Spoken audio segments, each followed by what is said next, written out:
বসার ঘরে থমথমে মুখে বসে আছে তাইফ সাঈদ। তার পাশেই বসে আছে তুরফা। অপর পাশের সোফায় বসে আছে নুরুল ইসলাম আর তহমিনা। তহমিনার পেছনে ঘেঁষে মায়ের গলা জড়িয়ে দাঁড়িয়ে আছে তরু। তাইফ সাহেবের ঠিক অপোজিট সাইডের সোফায় মুখোমুখি বসে আছে তুরাগ। তুরাগ এক ধ্যানে বাবার দিকে তাকিয়ে আছে। উদ্দেশ্য বাবা কি বলে তা শোনা। তুরাগের পাশেই গুটিসুটি মেরে বসে আছে তারামন বিবি। নাতি আসছে পর থেকে নাতির পাশ ঘেঁষে বসে আছেন তিনি। নূরনাহার চলে যাওয়ার পর থেমে থেমে কান্না করেন এই বয়স্কা নারী। তার মেয়ে যে ছেলে মেয়ে দুটো রেখে গেছে তাদের দেখার ইচ্ছে বারবার পোষণ করেও তুরাগকে পাননি তিনি। তাই আসার পর থেকে নাতিনকে পাশে বসিয়ে রেখেছে। এই মুহূর্তে সবাই তাইফ সাঈদের মুখপানে তাকিয়ে আছে। তিনি গম্ভীর থমথমে মুখে মেঝের দিকে তাকিয়ে আছে। কেউ কিছু বলছে না দেখে নুরুল ইসলামী কথা তুলল। ভাইজান, সবাই এসেছে এখানে, আপনি কি কিছু বলতে চান? শালাবাবু, তুমি তোমার ভাগিনাকে জিজ্ঞেস করো সে কি আমার কথা শুনবে নাকি এখনো তার মর্জি মতো চলবে। তাইফ সাঈদের কথায় চোখ ছোট ছোট করে ফেলে তুরাগ। ওর বাবা এখন কথা বলার জন্য মামুকে মাধ্যম হিসেবে বেছে নিয়েছে। কেন সরাসরি কথা বলা যায় না নাকি? মামু, তোমার দুলাভাইকে জিজ্ঞেস করো সে কি বলতে চায়। সে আমার বাবা, আমি অবশ্যই তার কথা শুনব। শালাবাবু, তোমার ভাগিনাকে বলো এখন তার মানেই এখন এই সংসারের হাল ধরার জন্য তো কাউকে লাগবে। মামু, তোমার দুলাভাই কি আবার বিয়ে করতে চায় নাকি? অসভ্য ছেলে, মুখে লাগাম দাও। আমি তোমার বাবা হই, তাহলে সংসারের হালকে ধরবে? তোমাকে বড় করেছি কি এই দিন দেখার জন্য? আমি আমার বন্ধুর মেয়েকে তোমার জন্য পছন্দ করে রেখেছিলাম। তোমার মামা মামি নানু সবাই থাকতেই আমি চাই তুমি তোমার সিদ্ধান্ত আমাকে জানাবে। বেশি কথা আমার পছন্দ নয়। এখন তুমি হ্যাঁও বলতে পারো বা নাও বলতে পারো, আমার কোন আপত্তি নেই। তবে তুমি যদি না বলো তাহলে আজকের পর থেকে তুমি ভুলে যাবে আমি তোমার বাবা। রাগে মাথার রগগুলো ফুলে গেছে। হাত শক্ত করে মুষ্টিবদ্ধ করে রাগ নিয়ন্ত্রণের প্রচেষ্টা চালাচ্ছে তুরাগ। কয়েকদিন আগে এত বড় একটা দুর্ঘটনা গেল। এই মুহূর্তে বাসার মধ্যে অশান্তি করাটা কতটা বেমানান সেটা মাথায় রেখেই গকে নিয়ন্ত্রণ করতে চাচ্ছে। কিছু সময় চোখ থেকে বাবার সামনে মুখ খুলল তুরাগ। বাবা, তুমি জানো আমি মিথিলাকে ভালোবাসি। তারপরেও তুমি কিভাবে আমার বিয়ে নিয়ে ভাবতে পারো? বিয়ে যদি করতেই হয় তাহলে মিথিলাকে করব, নয়তো কখনোই বিয়ে করব না আমি। এটাই তোমার ফাইনাল সিদ্ধান্ত? তুমি বলতে চাচ্ছ তোমার জীবনের সব সিদ্ধান্ত তুমিই নিবে? আমার জীবনে কি আমার সিদ্ধান্ত নেয়ার অধিকার নেই? অবশ্যই আছে, তবে কিছু কিছু ক্ষেত্রে গুরুজনদের কথাও শুনতে হয়। এখন তুমি যদি চাও তুমি তোমার বাবার উপরে কথা বলবে, সেটা তোমার নিজস্ব ব্যাপার। তুমি যদি এরকমটাই করো তাহলে আজকের পর এই বাসার দরজা তোমার জন্য বন্ধ হয়ে যাবে। তোমার খামখেয়ালিপনা অনেক সহ্য করেছি, সব তোমার জন্য হয়েছে। তোমার মায়ের চলে যাওয়ার পেছনেও তুমি দায়ী। বাবা ডাকবে না বাবা বলে? এভাবে ছেলেমানুষি করছো কেন? আমি আমার সিদ্ধান্ত জানিয়ে দিয়েছি। এখন তুমি যদি চাও তোমার লাইফে মিথিলা ছাড়া আর কাউকে দরকার নেই, দরজা খোলা আছে, বেরিয়ে যাও। তুরাগের মনে হচ্ছে ওর বাবা এখন বেশি বেশি করছে। রাগে মাথা ছিঁড়ে যাচ্ছে। এখানে সব ভেঙে গুড়িয়ে দিতে পারলে হয়তো শান্তি লাগত। মন চাচ্ছে সত্যি সত্যি এখান থেকে উঠে চলে যেতে, কিন্তু এই মুহূর্তে এই স্থান ছেড়ে উঠে যাওয়া মানে বাবাকে কষ্ট দেয়া। এরকম একটা মুহূর্তে বাবাও যে ভালো নেই সেটাও বুঝতে পারছে। কিন্তু মিথিলার এই বিপদের মুহূর্তে মিথিলার হাত ছেড়ে দেয়াটা কি মিথিলাকে ঠকানো হবে না? কি করবে না করবে ভেবে পাচ্ছে না তুরাগ। এখন তুরফার উপর ভীষণ রাগ হচ্ছে তুরাগের। তুরফা যদি আজ না হাসপাতালে না যেত আর ওভাবে না বলতো তাহলে কি তুরাগ এখন বাসায় আসত? এই মুহূর্তে সিদ্ধান্তহীনতায় ভুগছে তুরাগ। তুরাগ, কথা তো অনেক হলো, সবই শুনলাম, তবে আমার মনে হচ্ছে তুমি তোমার বাবার কথা অবশ্যই রাখবে। এরপরে আর কোন কথা তুমি বলবে না। তোমার মা আজ বেঁচে নেই। তোমার গার্ডিয়ান বলতে তোমার বাবা, তোমার তাকে কষ্ট দেওয়া উচিত হবে না। নুরুল ইসলামের কথা শুনে অসহায় চাহনিতে মামার দিকে তাকায় তুরাগ। এভাবে সবাই এখন ওর বিরুদ্ধাচরণ করছে। কেউ অন্তত বলতে পারত যে ওর যাকে ভালো লাগে তাকেই বিয়ে করুক। মনে মনে খুব করে চাইল মামুর কথার বিরুদ্ধে কিছু বলবে, মনে সাজিয়ে নিল কিছু কথা। যখনই বলার জন্য হা করল তখনই হাত উপরে তুলে না ইঙ্গিত করল নুরুল ইসলাম। দমে গেল তুরাগ। তোমার আর কোন কথা শুনতে চাই না তুরাগ। ছোট থেকেই তুমি তোমার ইচ্ছে মতো চলেছ। আপার স্বপ্ন ছিল তার ছেলে পড়ালেখা করে ভালো কিছু করুক। তুমি তা না করে বেছে নিয়েছ গিটার। মেতে উঠেছ গানের সাথে। নিজের এত সুন্দর ক্যারিয়ার গড়ার পর সেটা ছেড়ে আবার যোগ দিয়েছ রাজনীতিতে। তখনও পরিবারের কেউ চায়নি তুমি এটা করো, তবুও তুমি করেছ সবার বিরুদ্ধে গিয়ে। আজ যখন আপা নেই, কাউকে তো এই সংসারের হাল ধরতেই হবে। সেখানে তুমি পছন্দ করছো এমন একজন মেয়েকে যার নিজের জীবনের কোন নিশ্চয়তা নেই। ধরে নিলাম সে সুস্থ হবে, তার দায়িত্ব নেয়ার জন্যই তো অন্য কাউকে দরকার। সে কিভাবে সংসার সামলাবে? নুরুল ইসলামের কথার জবাবে জবাব দেয় না তুরাগ। এই মামা নামক জীবটাকে যতই বন্ধুর মতো ভাবতে চাকের রূপ মাঝে মাঝে ভীতও করে তুরাগকে। এই ভয়ের আরও একটা কারণ রয়েছে। সেটা খুব ছোটবেলাকার। ছোটবেলায় মায়ের সাথে নানুবাড়িতে বেড়াতে গিয়েছিল তুরাগ। সেখানে আশপাশের বাচ্চাদের সাথে খেলতে গিয়ে বাঁধিয়েছিল তুমুল ঝগড়া। ঝগড়ার এক পর্যায়ে ঘুষি মেরে নাক ফাটিয়েছিল এক ছেলের। সেই ছেলের বাবা নুরুল ইসলামকে বিচার দিয়েছিল। কেউ অন্যায়ের বিচার দিলে মাথায় চড়ে বসত নুরুল ইসলামের। সেদিন হয়েছিল ভাগিনার উপর। বাসায় এসে পিটিয়েছিল তুরাগকে। শুধু মেয়েই ক্ষান্ত হননি, ওরি দিয়ে 2 ঘণ্টা কড়া রোদের মাঝে বেঁধে রেখেছিলেন। নূরনাহার ছাড়াতে গেলে তাকেও কঠোর স্বরে বারণ করে দেন। নূরনাহার আর পা বাড়ায় না। সেদিনের পর থেকেই মামা শব্দটা জমের মতো মনে হয় তুরাগের। যদিও তুরাগ বড় হওয়ার পরে যথেষ্ট ফ্রি হওয়ার চেষ্টা করেছেন নুরুল ইসলাম, কিন্তু ছোটবেলা থেকে মনের মধ্যে পুষে রাখা ভয়টা তুরাগের রয়েই গেছে। আজকেও মামার দেখানো যুক্তির বিরুদ্ধে আর কথা বলতে পারল না। ড্যাব ড্যাব করে অসহায় নজরে তাকিয়ে রইল। ছেলের এরকম অবস্থা দেখে মনে মনে পুলকিত হলেন তায়েফ সাঈদ। এই ঘাড়ত্তারা ছেলেকে তিনি জব্দ করতে পারবেন না একা একা। এজন্যই নুরুল ইসলাম থাকতে থাকতে কথা তুললেন। সবার কথার মাঝে বাদ সাধলেন তহমিনা। তিনি তার স্বামীর উদ্দেশ্য বললেন, জি শুরু করলে তোমরা? কয়টা দিন আগে এত বড় দুর্ঘটনার পরে এখন বিয়ে শাদির বিষয়টা বড্ড বেমানান নয় কি? নুরুল ইসলামকে জবাব দিতে না দিয়ে তায়েফ সাঈদই বললেন, দেখো তহমিনা, এই পৃথিবীতে কেউ চিরদিনের জন্য থাকতে আসে না। নুরিও চলে গেছে। সবার হৃদয় অবশ্যই ভারাক্রান্ত, কিন্তু এই মুহূর্তে এই কথা বলার কারণ শালাবাবুর ছুটি শেষ হবে। আর কবে আসতে পারবে কে জানে। আমার ছেলেটাকে তো এভাবে ফেলে রাখতে পারি না। আমি চাই যা কথা হবার সবার সামনে হোক। বিয়েটা তো আর এখনই করতে বলছি না। আর যদি হয়ও বাহিরের কোন লোক থাকবে না, আমরা পরিবারের লোকরা মিলে আকটটা করে রাখব। বাবার এমন কথা বার্তা শুনে অবাক হয় তুরাগ। ও একবারও বলেছে যে ও অন্য কাউকে বিয়ে করবে? ওর বাবা আকদ অবধি চিন্তা ভাবনা করে রাখছেন। এতক্ষণ চুপচাপ সবার কাজকর্ম দেখছিলেন বৃদ্ধ তারামন বিবি। এবার তিনি গলা খাকড়ি দিয়ে নিজের গলা পরিষ্কার করে নিলেন। তার গলা খাকড়ির শব্দে সবার নজর গিয়ে পড়ল তার উপর। তিনি তখনও পান চিবিয়ে যাচ্ছেন। সবাইকে তার দিকে তাকিয়ে থাকতে দেখে জিজ্ঞেস করল, সবাই আমার দিকে কি চাও? তরু বলল, ওফ দাদি, তুমি যখন কিছু বলবেই না তাহলে সবার মনোযোগ আকর্ষণের বৃথা চেষ্টা করলা কেন? বলবো না কে বলেছে? বলবো। এত আস্তে না বলে একটু জলদি বলো তো দাদি। আরে এত লাফাস কেন ওরি? তোর বিয়ের কথা বলবো বলেই তো ঝেড়ে কাশলাম। বৃদার কথা শুনে ওখানে থাকা ছোট বড় সবাই মূলত হোঁচট খায়। কথা হচ্ছে তুরাগকে নিয়ে, এখানে তরু কোথা থেকে আসল? নুরুল ইসলাম জিজ্ঞেস করল, মা তুমি কি বলছো এসব? আমি ঠিকই বলছি। আমার তুরাগ নানু ভাইয়ের সাথে অন্য কোন মেয়ের বিয়ে হইব না। আমি চাই তুরাগ তরুকেই বিয়ে করুক। কথাটুকু কর্ণকুহরে প্রবেশ করা মাত্রই আতকে ওঠেন তহমিনা। কি বলছেন এসব? তার শাশুড়ি? এরকম একটা দায়িত্ব জ্ঞানহীন ছেলের সাথে তরুর বিয়ে কিভাবে দিতে চান তিনি?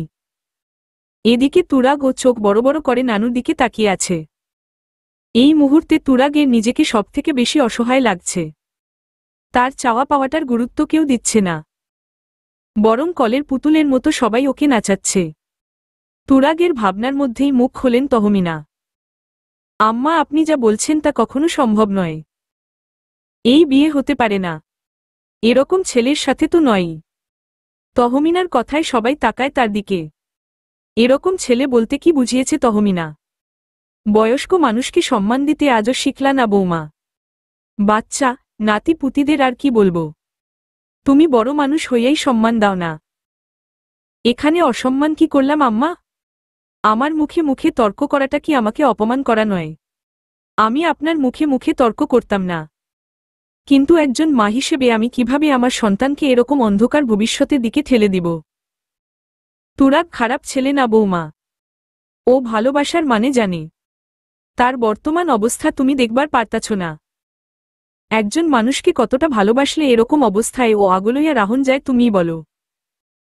তরুর সাথে বিয়ে হইলে তুরাগ তরুকে খারাপ রাখব না, এই আমি বইলা দিলুরিম। ও মিথিলাকে ভুলে কিভাবে তরুকে মানবে সে ধারণা আছে আপনার আম্মা? এরকম একটা ছেলের সাথে আমি কিভাবে মেয়েকে বিয়ে দিব? ও কখনোই আমার মেয়েকে ভালো রাখতে পারবে না। তো কি করবা তুমি? কোথায় বিয়া দিবা তোমার মাইয়ারে? গ্রামে নিয়া বিয়া দিবা? কে করব তোমার বিয়া ভাঙ্গা মাইয়ারে বিয়া? গ্রামের সকল মানুষ জানে তোমার মাইয়ার যে বিয়া ভাঙছিল। ভালো পোলা পাইবা তুমি ওই জায়গায়। আম্মা, সত্য কথা গায়ে লাগবো এইটাই স্বাভাবিক। আম্মা আপনি এখনো সেই আগের যুগেই পড়ে আছেন। একটা মেয়ের বিয়ে ভাঙছে মানেই যে তার জীবনের সবটা শেষ হয়ে গেছে এরকমটা ভাবার কোন কারণ নেই। তরুর জন্য অবশ্যই ভালো ছেলে পাবো আমি। এতক্ষণ দাদি আর মায়ের কথা টি দাঁড়িয়ে দাঁড়িয়ে দেখছিল তরু। এখন মনে হচ্ছে এরা অতিরিক্ত করতেছে। তাই মায়ের উদ্দেশ্য বলল, আম্মু তুমি একটু বেশি বেশি চিন্তা করছো না? আমি যদি বলি আমি দাদির কথায় রাজি তাহলে? তরু, মুখে লাগাম দিতে শেখো। এখানে বয়স্করা রয়েছে, তুমি কিভাবে তাদের সামনে নিজের বিয়ের কথা নিজে বলতে পারো? এখানে আর একটা কথাও বলবে না তুমি। যাও এখান থেকে। আমার লাইফ নিয়ে টানাটানি করছো আর আমাকেই কথা বলতে নিষেধ করছো। এরপর দাদির দিকে তাকিয়ে বলল, বিয়েটা কি তোমার কাছে ছেলে খেলা মনে হয় দাদি? তুমি যে আমাদের মতামত না নিয়েই বলে দিলে তোমার নাতিনের সাথে আমার বিয়ে দিবে, তুমি একবারও আমাদের কাছে জানতে চেয়েছ আমরা রাজি কিনা? তরুর কথা শুনে জিভে কামড় দিলেন বৃদ্ধা। তরুকে হাতের ইশারায় কাছে ডাকলেন। তরু কাছে আসলে তার বাম পাশে তরুকে বসার জন্য ইশারা করলেন। তার ডান পাশে তুরাগ নিশ্চুপ হয়ে মাথা নিচু করে আছে। বৃদ্ধা তার দুই হাতে দুই নাতি নাতনির হাত ধরলেন। তার হাত ধরায় মাথা উঁচু করে তাকল তুরাগ। তরু তুরাগের দিকে তাকানোই ছিল। চোখাচোখি হল দুজনের। চোখে চোখ পড়তেই মাথা নামিয়ে নিল তরু। ওই চোখে তাকিয়ে থাকার মতো সাহস এই মুহূর্তে হয়ে উঠছে না। তুরাগের চোখগুলো রক্তিম বর্ণ ধারণ করেছে। পারলে চোখ দিয়েই তরুকে ভস্ম করে দেয়। জোরে একটা নিঃশ্বাস ছাড়লেন বৃদ্ধা। এরপর তরুর দিকে তাকিয়ে বলা শুরু করলেন, জন্ম, মৃত্যু, বিয়ে এগুলা আল্লাহর হাতে থাহে। তিনি যার লগে যার জুড়ি মিলাইছে তার লগেই বিয়ে হইব।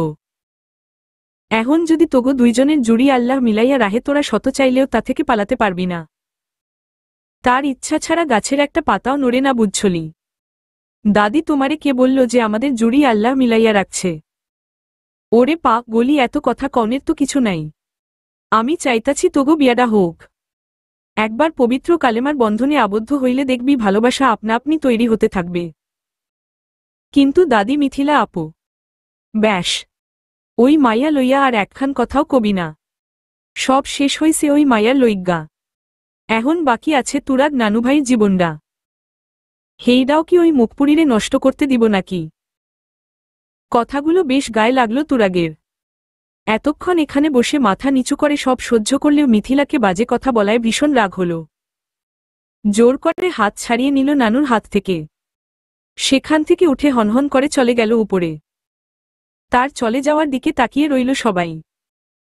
নুরুল ইসলাম আর তায়েফ সাঈদ এতক্ষণ নীরব দর্শকের ভূমিকা পালন করছিলেন। তুরাগ চলে যাওয়ার পর মুখ খুললেন তায়েফ। এগিয়ে বসলেন নুরুল ইসলামের দিকে।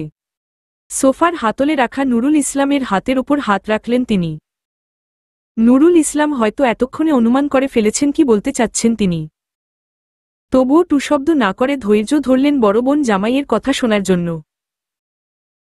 তার কথা না শুনে আগ বাড়িয়ে কিছু বলতে গেলে সেটা নিতান্তই বেয়াদবি হয়ে যাবে। শালাবাবু, তুমি তো এখানে উপস্থিত ছিলেই, সবটাই তো দেখলে। আমি তুরাগকে বন্ধুর মেয়ের কথা বলেছিলাম, কিন্তু আমার কোন বন্ধুর মেয়েকেই আমি পছন্দ করে রাখিনি।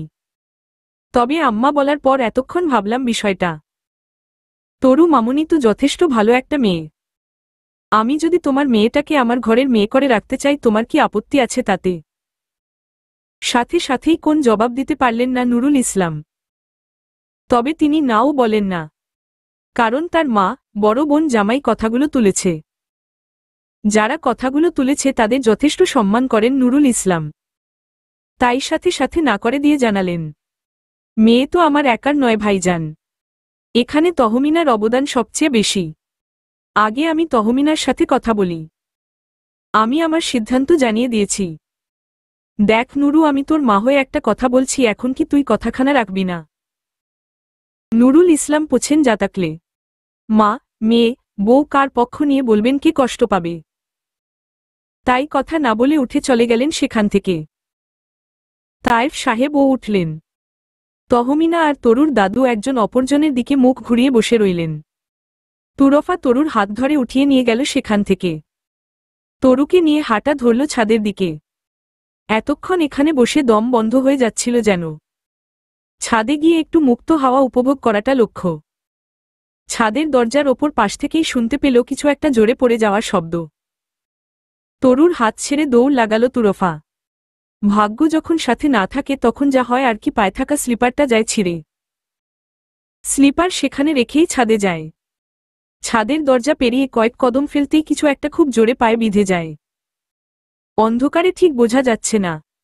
আহহ শব্দ করে নিচেই বসে পড়ে তুরফা। রাগে ছাদের রেলিং শক্ত করে মুঠোবন্দি করে দাঁড়িয়ে ছিল তুরাগ। তুরফার কান্নার আওয়াজ কানে আসতেই দ্রুত পায়ে সেখানে আসে তুরাগ। অন্ধকারে তুরফার পা চেপে ধরে বসে থাকার অবয়ব নজরে আসে। তাড়াতাড়ি করে পকেট থেকে ফোন বের করে ফ্ল্যাশ অন করে। ছাদের মেঝেতে ফ্ল্যাশ পড়তেই লাল রক্তের ছোপ ছোপ দাগ দেখা যায়।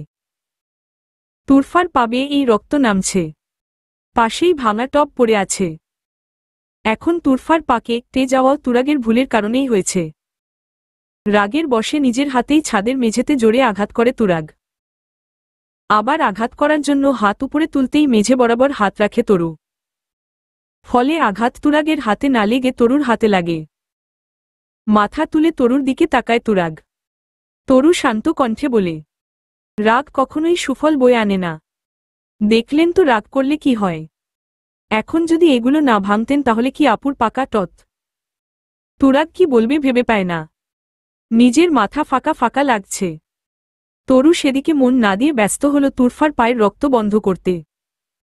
তরুর কাঁধে ভর করে উঠে দাঁড়াল তুরফা। তুরাগ তখনও সেখানে বসে আছে। নিচে যাওয়ার উদ্দেশ্য পা বাড়াল তরু। আবার ঘাড় ঘুরিয়ে তাকাল তুরাগের দিকে। বলল, এখানেই থাকবেন তুরাগ ভাই, যাইয়েন না কোথাও। আমি আপুকে নিচে দিয়ে আসছি। কথা আছে আপনার সাথে। তরু কথা আছে বলায় রাগল না তুরাগ, বরং শান্ত কণ্ঠে জানতে চাইল, কি বিষয়? আমাদের বিয়ে নিয়ে। হোয়াট? আমাদের বিয়ে মানে? কে করবে তোমাকে বিয়ে? আমি? How funny. এত বেশি কথা বলবেন না তুরাগ ভাই। বিয়ে আপনি আমাকেই করবেন, দেখে নিন। আপনি থাকুন, আসছি আমি। তরু চলে গেল তুরফাকে নিয়ে। তুরাগ তখনও সেখানে বসে ওদের যাওয়ার পানে তাকিয়ে আছে। কি বলবে তরু মাথায় সেটাই ঘুরপাক খাচ্ছে। দেখুন তুরাগ ভাই, ফ্যামিলির সবাই যখন চাচ্ছে আপনি বিয়ে করুন, তখন বিয়েটা তো আপনাকে করতেই হবে। আপনি চাইলেও উপেক্ষা করতে পারবেন না। যদি উপেক্ষা করতে চান তবে আপনার ফ্যামিলির বিরুদ্ধে যেতে হবে। আর ফুপা এমনিতেও খুব রেগে আছে। এই মুহূর্তে আপনি যদি তার বিরুদ্ধে যান, সে আপনার উপর আরও রেগে যাবে এবং ভীষণ কষ্টও পাবেন তিনি। তাকে কষ্ট দেয়াটাও আপনার ঠিক হবে না। এখন যদি আপনি ফুপার কথা ভেবেও রাজি হন, তাহলেও আপনাকে বিয়ে করতে হবে। আর মিথিপুর অবস্থা তো আপনি দেখতেই পাচ্ছেন। তিনি যদি কোমা থেকে ফিরেও আসেন, পুরোপুরি সুস্থ হবেন কিনা সন্দেহ আছে। এখন যদি আপনি অন্য কাউকে বিয়ে করেন, সে হয়তো মিথিপুকে মেনে নিবে না। মিথিপুর যত্ন করাটা সে স্বাভাবিকভাবে নিবে না। সেই জায়গায় যদি আমাকে বউ হিসেবে গ্রহণ করেন তাহলে বিষয়টা অন্যরকম হবে। যেমন আমি মিথিলা আপুর যত্ন নিব, দায়িত্ব নিব তার মায়েরও। একদমই কথাগুলো বলে থামল তরু। তুরাগ রেলিংয়ের উপর দুই হাতে ভর করে আকাশপানে তাকিয়ে আছে। মনোযোগ সহকারে শুনল তরুর কথাগুলো। তরু কথাগুলো শেষ করে উত্তরের আশায় তুরাগের মুখপানে তাকিয়ে রইল। কিছু সময় তুরাগের থেকে কোনো উত্তর পাওয়া গেল না। সে নীরব রইল কিছু সময়, ভাবল কিছু একটা। এরপর তরুর দিকে ঘুরে সোজা হয়ে দাঁড়াল, হাতগুলো আড়াআড়িভাবে বুকের সাথে বেঁধে দাঁড়াল। তাকালো তরুর চোখপানে। তরু তখনও এক নজরে তুরাগের দিকেই তাকানো ছিল। তুরাগ তরুর দিকে তাকাতেই চোখ নামিয়ে নিল তরু। তুরাগ কিছু একটা বলবে সেটা শোনার প্রস্তুতি নিচ্ছে। শান্ত কণ্ঠে তুরাগ উল্টো প্রশ্ন করল, ভালোবাসো আমায়? তুরাগের মুখ থেকে এরকম প্রশ্ন শুনে থতমত খেয়ে গেল তরু। তরু ভেবেছিল তুরাগ হয়তো বলবে আমি বিয়ে করব না, কিন্তু তরুর চিন্তা ভাবনা উল্টো করে দিয়ে এ কেমন প্রশ্ন করল। জিভ দিয়ে ঠোঁট ভেজাল, কিছু একটা বলার জন্য মুখ খুলবে এর আগেই ফের তুরাগের গলার আওয়াজ, মিথ্যা বলবে না। যা বলতে চাচ্ছিল তা গলা অবধি এসেই আটকে গেল তরুর। মুখ থেকে আপনা আপনি বেরিয়ে গেল, না বাসি না। তবে কি? আমাকে ভালোবাসো না? তাহলে আমাকে বিয়ে করে আমার ভালোবাসার মানুষকে কেয়ার করবে, আবার তার মায়ের যত্ন নিবে। বিষয়টা একটু বেশি বেশি হয়ে যাচ্ছে না? আমি স্যাক্রিফাইস করতে চাইলে আপনার আপত্তি থাকার কারণ কি? আমি মিথির জায়গা কখনো কাউকে দিতে ওয়াটব না মিস তরুলতা। এই মুহূর্তে যা বলেছ তা ভুলে যাও। আমি মিথিপুর জায়গা কখনো চাইনি। আমি নিজের ভুলের জন্য গিল্টি ফিলিং থেকে রিলিজ পেতে চাচ্ছি। এরকম একটা পরিস্থিতির জন্য আমিও কিছুটা দায়ী। তাদের এখানে আসার পেছনে আমারও অবদান ছিল। নিজেকে অপরাধী লাগছে। তাদের সেবা করে ভুলের মাসুল দিতে চাচ্ছি। বাকিটা আপনার ইচ্ছে, আমি জোর করতে পারি না আপনাকে। চোখ ছোট ছোট করে তরুর দিকে তাকায় তুরাগ। এই মেয়ের মাথা ঠিক আছে তো? কেউ নাকি নিজের লাইফ নিজে এভাবে নষ্ট করতে চায়। একটু আগেই বলল আমাকেই আপনার বিয়ে করতে হবে, এখন আবার বলছে জোর করব না। আসলে চাইছেটা কি ও? তুমি আসলে চাইছটা কি শুনি? আমি তো জানালাম আপনাকে। নিজের ভেতরে প্রচণ্ড অপরাধ বোধ কাজ করছে। কি করব না করব মাথায় কিছুই আসছে। মনে হলো তাদের জন্য কিছু করার সুযোগ পেয়েছি, তাই জানালাম আপনাকে। এমনিতে আপনার প্রতি আমার কোনো ইন্টারেস্ট নাই হো। আপনার মেয়ে ফ্যানরা আপনার গা ঘেঁষে থাকতেই পারে, কিন্তু এরকম মানুষের প্রতি আমার কোনো ইন্টারেস্ট নেই। কথা বলে না তুরাগ। এই মেয়েকে তো ম্যাচিউর ভেবেছিল, এত হাফ মেন্টাল। এর সাথে কথা বলে লাভ নেই। পকেট থেকে সিগারেট বের করে, অন্যদিকে ঘুরে মুখে নেয় সিগারেট। তুরাগের কথা বলার অনীহা নজর এড়ায় না তরুর। এখন নিজের মাথায় নিজের চাপড়াতে মন চাচ্ছে। কি দরকার ছিল এই লোকের সামনে ছেচরামি করার?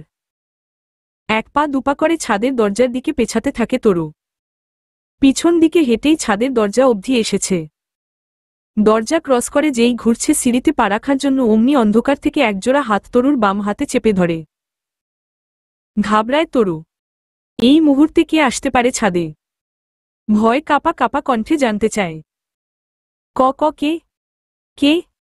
নিজের মাকেও ভুলে গেছো পাজি মেয়ে। ও আম্মু, তুমি এখানে কেন?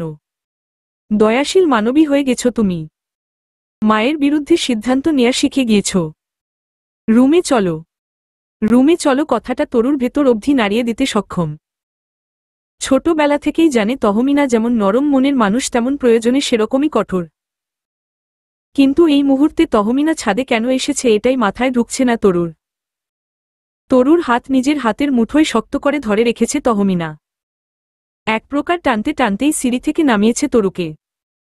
তরু কোন কথা না বলে মায়ের পিছনে পিছনে যাচ্ছে। নিচতলায় গেস্টরুমেই থাকার ব্যবস্থা করা হয়েছে তহমিনাদের। তরুকে টানতে টানতে সেখানেই নিয়ে গেল। রুমের মধ্যে নিয়ে হাত ছেড়ে দিল। দরজাটা এক প্রকার জোরে ধাক্কা দিয়ে লাগিয়ে দিল। সিটকিনিটা উপরে তুলে দিয়ে আবারও তরুর হাত ধরে টেনে এনে খাটের পাশে বসাল। মোবাইল স্ক্রোল করে কোনো একটা নিউজ দেখায় মত্ত ছিলেন নুরুল ইসলাম। হঠাৎ করে তহমিনার এরকম রণচণ্ডী রূপ দেখে হাত থেকে ফোন রেখে দিলেন তিনি। ব্যস্ত হলেন কি হয়েছে তা জানার জন্য। কি হয়েছে জানার জন্য তহমিনাকে প্রশ্ন করতেই ফোঁস করে শ্বাস ছাড়লেন তহমিনা। তরুর হাত এখনো তার হাতের মুঠোয়। তরু মাথা নিচু করে বসে আছে। নুরুল ইসলাম একবার স্ত্রী তো একবার মেয়ের দিকে তাকাচ্ছেন। আপনার মেয়ে তো দিল দরদি হয়ে গেছে, সে বিষয়ে কোনো খেয়াল আছে আপনার? তহমিনারর তেরা কথায় কিছুটা ভরকাল নুরুল ইসলাম।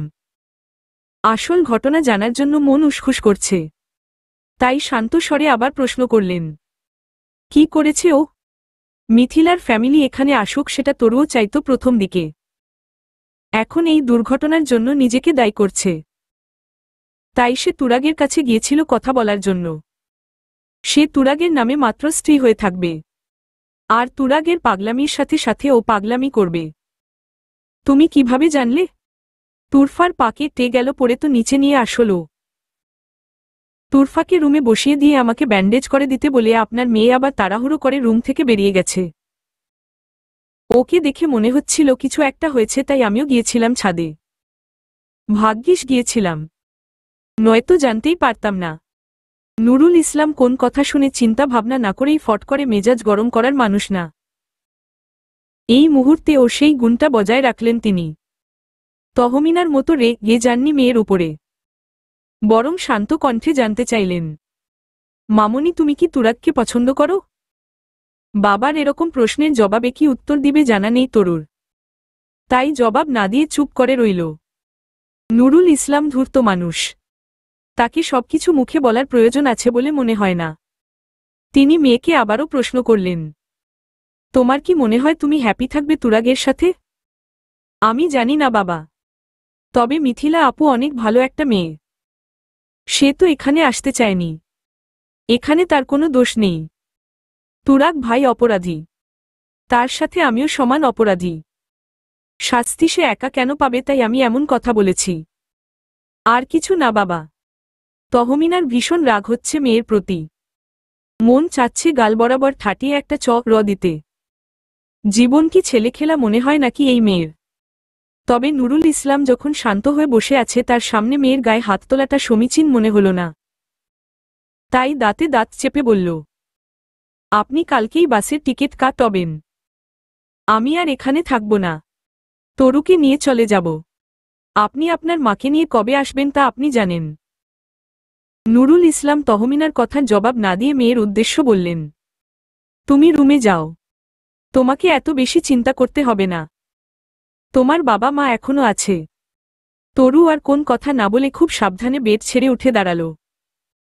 পা টিপে টিপে বেরিয়ে গেল রুম ছেড়ে। রুম থেকে বের হবার সময় পেছনে থেকে তহমিনা ডেকে বললেন, তোকে যেন আর তুরাগের আশপাশেও না দেখি। ব্যাগ গুছিয়ে রাখবি, কালকেই ফিরব আমরা, ফাইনাল। তরু কিছু না বলে মনে মনে আওড়াল, সবাই স্বার্থপর আম্মু, এতদিন আপার ছেলে মেয়েকে দেখাশোনার জন্য এখানে রয়ে গেলে, যেই নিজের স্বার্থে টান পড়ল অমনি চলে যাবে এখান থেকে। সারারাত ঠিকঠাক ঘুম হল না তুরাগের। বিছানায় এপাশ ওপাশ করতে করতেই রাত ফুরিয়ে গেল। চোখে একটু ঘুম ঘুম আসছিল, তখনই কানে ভেসে এলো আজানের মিষ্টি মধুর সুর। বিছানা ছেড়ে উঠে বসল তুরাগ। উঠে ফ্রেশ হয়ে একবারে অজু শেষ করে বের হল। ততক্ষণে আজান শেষ হয়েছে। ঠিক করল মসজিদে যাবে, তবে অনেক দিন ধরে মসজিদে যাওয়া হয় না, তাই মন খচখচ করতে লাগল। হুট করে একদিন গেলে সেটা কেমন লাগবে এটা ভেবে যাব কি যাব না করতে করতে জামায়াতের সময় শুরু হয়ে গেল। অবশেষে জায়নামাজ বিছিয়ে রুমেই নামাজের প্রস্তুতি নিল। নামাজ শেষ করে দুহাত তুলল উপরওয়ালার নিকট দোয়া প্রার্থনা করতে, নিজেকে এরকম পরিস্থিতি থেকে থেকে যেন উপরওয়ালা রক্ষা করেন। নামাজ শেষ করে হাঁটতে বের হল। বেশ অনেক সময় বাহিরেই কাটল। বাসায় ফিরে দেখতে পেল ততক্ষণে সকালের নাস্তার জন্য সবাই টেবিলে উপস্থিত হয়েছে। সবাই যার যার মতো চুপচাপ খেয়ে যাচ্ছে, কারো মুখে কোন কথা নেই। সবার দিকে একবার একবার তাকিয়ে দেখল, দুটো চেয়ার ফাঁকা পড়ে আছে। তরু নেই খাবার টেবিলে, আর নানুও নেই। তরু আসেনি কেন সেটা জিজ্ঞেস করার মতো সাহস হয়ে উঠল না, তাই নুরুল ইসলামকে উদ্দেশ্য করে জিজ্ঞেস করল, নানু কোথায় মামা? খাবার রেখে একবার তুরাগের দিকে তাকালেন নুরুল ইসলাম, তারপর গম্ভীর স্বরে বললেন, তোমার নানুর কথা আমাকে জিজ্ঞেস করছো কেন? তুমি নিজে গিয়ে জানো। এরকম করে কথা বলার কোন মানে হয়? তার সাথে আর কথা না বলে তুরফাকে জিজ্ঞেস করল, এই তুরফা কি হয়েছে রে? নানু খাওয়া বন্ধ করেছে। তার কথায় তোমরা রাজি হওনি তাই? যতক্ষণ না শুনবে তার কথা সে খাবে না। এরকম একটা সিরিয়াস মোমেন্টেও হাসি আসল তুরাগের। যদিও তার নানুর এরকম কাজে সে সন্তুষ্ট নয়, তবে তার নানু তার মতোই না খেয়ে ধর্মঘট পালন শুরু করেছে এটা ভেবে হাসি আসল। তুরাগ আর কাউকে কিছু না বলে নানুর রুমে গেল। সে খাটের উপর পা বিছিয়ে বসে খোলা জানালা দিয়ে বাহিরের দিকে তাকিয়ে আছেন। তুরাগ বাহির থেকে অনুমতি চাইল ভেতরে আসার। তারামন বিবি কথা না বলে অন্যদিকে মুখ ঘোরাল। তুরাগ তা দেখে মনে মনে বলে, যেভাবেই হোক এই বুড়িরে আগে ঠিক করতে হবে। যদি কোন মতে না খেয়ে দিয়ে অসুস্থ হয়ে পড়ে তাহলে না সবাই আমাকেই চেপে ধরে। কাল যে কি হবে? সবাই এরকম কেন শুরু করছে? দেখো তোমার ইচ্ছেটাই বোধহয় পূরণ হল। সেই বউ হয়ে এলে আমাদের বাসার। তবে এই সম্পর্ক কখনো পূর্ণতা পাবে না। এটা শুধু কাগজের মাঝেই সীমাবদ্ধ থাকবে। এটা যেন বাহিরের কেউ ঘুণাক্ষরেও টের না পায়।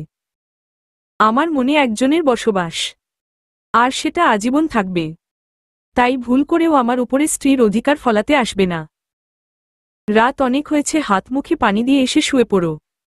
এক নিঃশ্বাসে কথাগুলো বলে টাওয়াল নিয়ে ওয়াশরুমে ঢুকে গেল তুরাগ। মাথার ওপর টেনে দেওয়া শাড়ির আঁচলটা টান দিয়ে ফেলে দিল তরু। এতক্ষণ মনে হচ্ছিল দম আটকে ছিল, তাই জোরে জোরে শ্বাস নিল কয়েকবার। এরপর শান্ত হয়ে গুটিসুটি দিয়ে বসল বিছানার মাঝ বরাবর। এরপর চোখ বোলালো রুমের চারদিকে। এটা নাকি বাসর ঘর? এই ঘরে না আছে কোন ফুলের ছোঁয়া, না আছে মরিচ বাতির সাজ। ঘরের মাঝে টিমটিম করে একটা নীল রঙের ডিমলাইট জ্বলতেছে। সেই আলোতেই রুমটা কিছু সময় পর্যবেক্ষণ করল তরু। মুখের কোণে দেখা গেল তাচ্ছিল্যমূলক হাসি। এটা কাউকে উপহাস করে নয়, বরং এরকম একটা বাসর ঘর দেখে প্রতিটা মেয়েরই নিজের বিয়ে নিয়ে কিছু স্বপ্ন থাকে, যার কোনোটাই সত্যি হল না তরুর ক্ষেত্রে। 2 দিন আগে তুরাগকে বলা কথাগুলো মনে করে এক দফা হাসল তরু। তখন তো খুব জোর দিয়ে তুরাগকে বলেছিল, আমি আপনার স্ত্রী হতে নয় বরং মিথিপুর দায়িত্ব পালন করতে চাই। আর সেই কাগজের সম্পর্কটা সত্যি হয়ে যাওয়ার পরে এখন তুরাগের বলা তিক্ত কথাগুলো কেমন গায়ে কাটার মতো লাগছে। নিজেকে এই মুহূর্তে সবথেকে বোকা মনে হচ্ছে। নিজের স্বামী অন্য কাউকে ভালোবাসুক, এটা কোন মেয়েই চাইবে না? আর ও কিনা সেধে সেধে সেই প্রস্তাব দিয়েছিল। রুমে জ্বলতে থাকা লাইটের আবছা আলোয় নিজের গায়ে জড়ানো শাড়িটার দিকে তাকাল। নীল রঙের একটা শাড়ি, তবে নীল রঙের আলোর সাথে মিশে এখন আর শাড়ির নিজস্ব রং বোঝা যাচ্ছে না। বিয়ের দিনেও গায়ে জড়িয়েছে ফুপির শাড়ি। তুরাগ চাইলেই কিন্তু একটা নতুন লাল বেনারসি কিনে দিতে পারত, কিন্তু তা করেনি। বরং মায়ের আলমারি খুঁজে এই শাড়িটা বের করে দিয়ে এসেছিল। এসব হাবিজাবি চিন্তা করতে করতে ওয়াশরুমের দরজা খোলার আওয়াজ হল। আওয়াজ কানে আসতেই মাথা তুলে সেদিকে তাকালো তরু। উদম গায়ে শুধু একটা ট্রাউজার পরে বেরিয়ে আসছে তুরাগ। গলায় একটা টাওয়াল ঝোলানো, ফর্সা শরীরে পানির বিন্দুগুলো চিকচিক করছে। তাড়াতাড়ি চোখ ঘুরিয়ে অন্যদিকে তাকালো তরু। এখনো খাটের মধ্যে বসে আছো? এতক্ষণে চেঞ্জ করতে পারতে না শাড়িটা? তুরাগের কথার প্রত্যুত্তর না করে খাট থেকে নেমে দাঁড়ালো তরু। এ বাসায় আসার সময় যে ব্যাগে জামাকাপড় নিয়ে এসেছিল সেই ব্যাগটা এই রুমে দিয়ে গিয়েছে সুফিয়া খালা। তরু অন্যদিকে মুখ করেই হেঁটে হেঁটে সেই ব্যাগের কাছে গেল। ব্যাগ থেকে একটা কালো রঙের 3 পিস খুঁজে বের করল, সেটা নিয়ে তৎক্ষণাৎ ওয়াশরুমে ঢুকে পড়ল। প্রায় মিনিট 10 পরে ফ্রেশ হয়ে বের হলো তরু। কালো রঙের কাজ করা জামা, সাথে প্লাজো, ওড়নাটা গলায় ঝুলানো, একদম সিম্পল রূপ। ওয়াশরুমের দরজায় থাকতেই তরুর দিকে নজর গেল তুরাগের। কিক্ষণ সেদিকে তাকিয়ে অন্যদিকে মুখ করে শুতে গেলে নাক গিয়ে লাগল সোফার সাথে। নাক চেপে ধরে উঠে বসল তুরাগ। নিজের মাথায় নিজেই চাপড়াল। কারণ ও যে সোফায় শোয়া ছিল তা প্রায় বুলেই বসেছিল, আর সে কারণেই তো ঘুরতে নাকে ঘষা লাগল ফোমের সাথে। তুরাগের এই অবস্থা দেখে ফিক করে হেসে দিল তরু। চোখ বড় বড় করে সেদিকে তাকালো তুরাগ। সেই চোখের দিকে নজর যেতেই তৎক্ষণাৎ হাসি থেমে গেল তরুর। তুরাগ যে রেগে আছে তা ওর মাথায় ছিল না। কিছু না বলে পা টিপে টিপে গিয়ে সোফার সামনে দাঁড়াল। তুরাগ এর উদ্দেশ্য বলল, এটা আপনার বাসা। বেড ও আপনার, আপনি চাইলে বেডেই শুতে পারেন। আমি সোফায় শুতে পারব। সমস্যা হবে না। Are you sure? হুম। তুরাগ আর কোনো কথা না বাড়িয়ে নেমে গিয়ে শুয়ে পড়ল বেডে। সেদিকে পলকহীন কিছু সময় তাকিয়ে রইল তরু। মনে মনে হয়তো আশা করেছিল তুরাগ বলবে, আমি সোফায় শুয়ে তুমি বরং বেডে শো। তা না বলে তরুর এক বলাতেই নিজে গিয়ে বেডে শুয়ে পড়ল। এখন তরু কি করবে? নিজের বোকামির জন্য আবারও মাথা চাপড়াতে মন চাচ্ছে। এই বেটা তো একটা নিরামিষ, এক নারীতে আসক্ত পুরুষ মানুষ। সে কেন তরুর কথা ভাববে? এটা কেন আগে মাথায় এলো না? তাহলে কখনোই তাকে বলতো না বেডে শোয়ার জন্য। নিজেকেই নিজে মনে মনে গালমন্দ করে সোফায় শোয়ার প্রস্তুতি নিল তরু। সোফার হাতলে মাথা রেখে চুলগুলো ছেড়ে দিল। চুলগুলো গড়িয়ে ফ্লোর অবধি পৌঁছাল, যা থেকে তখনও পানি ঝরছে। সেই পানিতে ফ্লোর ভিজে যাচ্ছে। সেদিকে খেয়াল নেই তরুর। সে মগ্ন হল জীবনের হিসাব মিলানোতে। এই 2 দিন কি ঝড়ঝাপটা গেল তাদের উপর। জীবনের মোড় কিভাবে ঘুরে আজ এও পরিস্থিতিতে এলো তা ভাবতেই মগ্ন হল। ফ্ল্যাশব্যাক। তারামন বিবিকে কোনভাবেই মানানো যায়নি। তিনি তার কথায় অটল। এদের বিয়ে না দেয়া অবধি তিনি পানি অবধি ছুঁয়ে দেখবেন না। জেদম্যাট বশবর্তী হয়ে অসুস্থ হলেন তবুও হার মানবেন না। শাশুড়ির এমন অবস্থা দেখে ভরকালেন তহমিনা। এরকম করার কোন কারণ খুঁজে পেল না। সেই শুরু থেকেই এই ফ্যামিলির একজনের মন বুঝতে পারেননি তহমিনা। মায়ের অসুস্থতায় নরম হলেন নুরুল ইসলাম। তার উপরে কথা বলেও তেমন সুবিধা করতে পারে না তহমিনা। স্বামীর উপর জোর খাটানোর চেষ্টা করেও লাভ হয়নি। তিনি তার মায়ের কথাই রাখবেন। এদিকে তুরাগকে মানানো ছিল একটা চ্যালেঞ্জ। তবে তা সম্ভব হয়েছে মিথিলার মায়ের জন্য। গত পরশুদিন বিকেলের দিকে তাইফ সাঈদের সাথে এই বিষয় নিয়ে কথা টাকাটি হচ্ছিল, সেই মুহূর্তে তুরফা আর তহমিনার কাঁধে ভর করে বাসায় প্রবেশ করেছিলেন মিথিলার আম্মা। একসময় তিনি চাইতেন যার জন্য তার মেয়ের এমন অবস্থা হয়েছে সে যেন তার মেয়ের দায়িত্ব নেয়। কিন্তু ওই মুহূর্তে মিথিলার আম্মার ছিল পুরো ভিন্ন রূপ। তিনি যেন তুরাগকে সহ্যই করতে পারছিলেন না। তিনি গলায় জানিয়েছেন মিথিলা যদি সুস্থ হয়ও তিনি বেঁচে থাকতে তুরাগের সাথে কোন দিনও বিয়ে সম্ভব নয়। তুরাগ যদি এরকম কথা আর মুখেও তোলে তাহলে তিনি এখান থেকে চলে যাবেন, এর সাথে মিথিলাকে অন্য হাসপাতালে নিয়ে যাওয়ার ব্যবস্থা করবেন। কারণ এই ভালোবাসা নামক অভিশাপ পুরো পরিবার ধ্বংস করে দিয়েছে। এই একটা মাত্র কারণে আজ মোহনা আমাদের মাঝে নেই। তিনি এই বিষয়টা আর একটু সামনে আগাতে দিবেন না। তুরাগের চোখের পানি তাকে টলাতে পারেনি। 2 মেয়ে স্বামী সব হারিয়ে তিনি তখন কঠিন পাথরে পরিণত হয়েছেন। তার কঠোরতা, ফ্যামিলি প্রেশার, বাবার চাওয়া, নানুর অসুস্থতা সব মিলিয়ে অবশেষে তুরাগ হার মানে। কতদিন আর অদ্ধ চালিয়ে যাবে সবার সাথে? অসুস্থ নানুর হাত ধরে বলে এসেছিল তরুকে দেখে রাখবে। এরপর শুধু পরিবারের মানুষজনের সামনেই কাজে এসে বিয়েটা সম্পন্ন করেছিল। তহমিনা বেগম পুরো নিশ্চুপ হয়ে আছেন। তিনি এসব একটা বারের জন্য তরুর সামনে আসেননি। না কোন আগ্রহ ছিল এই বিয়েতে, তা নিয়ে এক প্রকার মন খারাপ ছিল। তার উপর সবার অগোচরে তুরাগ যা বলার তা তো বললি। Flashback end. জীবনের নতুন মোড়টা হুট করেই হয়ে গেল। এখন ভবিষ্যতে কি হতে চলেছে তা জানা নেই কারোই। সবাই তো আশা করে আছে যে একবার বিয়েটা যখন হয়েছে তখন সবকিছু আস্তে আস্তে নিশ্চয়ই ঠিক হবে। কিন্তু আদৌ কি কিছু ঠিক হবে? দীর্ঘশ্বাস বেরিয়ে এলো ভেতর থেকে। তরু মুখ ঘুরিয়ে তুরাগের দিকে ফিরল। তুরাগ ওর দিকে মুখ করেই শোয়া ছিল। তরু তাকাতেই চোখাচোখি হল। তরুকে জিজ্ঞেস করল, ঘুমাচ্ছ না কেন? আপনি ঘুমাচ্ছেন না কেন? ঘুম আসছে না। আচ্ছা, আমরা কি ভুল করলাম? মিথিলা আপু যদি ফিরে আসে তবে সে যদি আমাদের ভুল বোঝে, কি হবে সামনে জানি না আমি। সে আসলে কি আপনি আমাকে ডিভোর্স দিয়ে দিবেন? জবাব দিল না তুরাগ। কিছু সময় দুজনই নীরব রইল। চোখের কোণে পানি জমল তরুর। সবকিছু আসলে এতটা সহজও নয়। কোন নারী তার স্বামীর ভাগ অন্য কাউকে দিতে পারে না। তবুও মিথিলা নিজেকে মিথ্যা সান্ত্বনা দেয় যে, তুই তো সব জানতি তরু। তবুও তো বিয়েতে মতো দিয়েছিস। এখন কেন কষ্ট পাচ্ছিস? ঘুমিয়ে পড়েছ? তুরাগের কণ্ঠ কানে আসতেই হাতের উল্টোপিঠে চোখের কোণে জমে থাকা পানিটুকু মুছে ফেলল। জানালার পর্দা গলিয়ে ভোরের মিষ্টি আলো চোখের পাতার উপরে পড়তেই ঘুমে ব্যাঘাত ঘটল তুরাগের। গায়ে থাকা পাতলা কাঁথাটা টেনে চোখ অবধি ঢেকে নিল। ঘুমানোর ব্যর্থ চেষ্টা করল, কিন্তু দম বন্ধ হয়ে আসতে লাগল। মুখ ঢেকে ঘুমানোর অভ্যাস একদম নেই। কাঁথাটা টেনে আবার নামিয়ে ফেলল, আর সাথে সাথেই চোখে পানির ফোঁটা এসে পড়ল। চোখ মেলে তাকাল তুরাগ।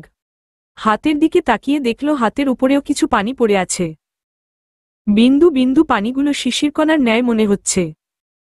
পানির উতস খোঁজার জন্য চোখ ঘুরিয়ে সামনের দিকে তাকাল তুরাগ। কিছু সময়ের জন্য যেন থমকে গেল। সদ্য স্নান শেষ করে আসা রমণী ড্রেসিং টেবিলের সামনে বসে তার কোমর সমান ছড়িয়ে থাকা রেশমি কালো চুলে হাত দিয়ে ঝাড়া দিয়েছেন যাতে অতিরিক্ত পানিগুলো পড়ে যায়। নয়তো এত বড় চুল মুছতে মুছতেই টাওয়াল ভিজে চুপচুপে হয়ে যাবে। তার এহেন কর্মকাণ্ডে যে কারো ঘুমে ব্যাঘাত ঘটেছে সেদিকে খেয়াল নেই, সে আপন মনে চুলগুলো মুছে যাচ্ছে। চুলের আগা বেয়ে শিশির বিন্দুর ন্যায় পানিগুলো টুকটুক করে নিচে পড়ছে। মাত্রই গোসল সেরে বের হওয়ায় সদ্য ফোটা কোন গোলাপের ন্যায় মনে হচ্ছে তরুকে। তার এই রূপে কিছু সময়ের জন্য থমকাল তুরাগ। পরমুহূর্তেই কিছু একটা মাথায় আসতে চোখ অন্যদিকে ঘুরিয়ে নিল। নিজেকে সামলে নিয়ে খ্যাক করে উঠল তরুর উপরে। তোমার কি কোনো জ্ঞান বুদ্ধি নেই নাকি? এখানে যে একজন মানুষ ঘুমিয়ে আছে সেদিকে হুঁশ নেই। দেখো দিয়েছ তো আমার মুখটা ভিজিয়ে। সকালবেলাই এরকম তিক্ত কণ্ঠস্বর শুনে মেজাজ খারাপ হলো তরুর। তবুও দাঁতে দাঁত কামড়ে নিজেকে নিয়ন্ত্রণের চেষ্টা করল। এই লোকের সাথে কোন প্রকার ঝামেলায় জড়াতে চাচ্ছে না। তাই একটু রসিকতা করেই ভালো করে তুরাগ মুখ পর্যবেক্ষণ করে বলল, আমি তো আপনার ভেজা মুখ দেখতে পাচ্ছি না।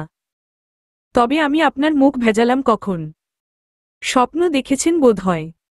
তরুর শান্ত গলা শুনে দমে যায় তুরাগ। না, এই মেয়ের সাথে কথা বাড়িয়ে লাভ নেই। এই মেয়ে বোধহয় ঝগড়াঝাটি করতে পারে না। তুরাগ নির্লজ্জের ন্যায় আবারও প্রশ্ন করল, সকাল সকাল গোসল করার ন্যায় কিছু হয়েছে কি কাল রাতে? এই এক মিনিট আমি ঘুমিয়ে যাওয়ার পর আমার ইজ্জতে হাত বাড়িয়েছ তুমি, তাই না? তুমি তো আচ্ছা নির্লজ্জ মেয়ে লোক।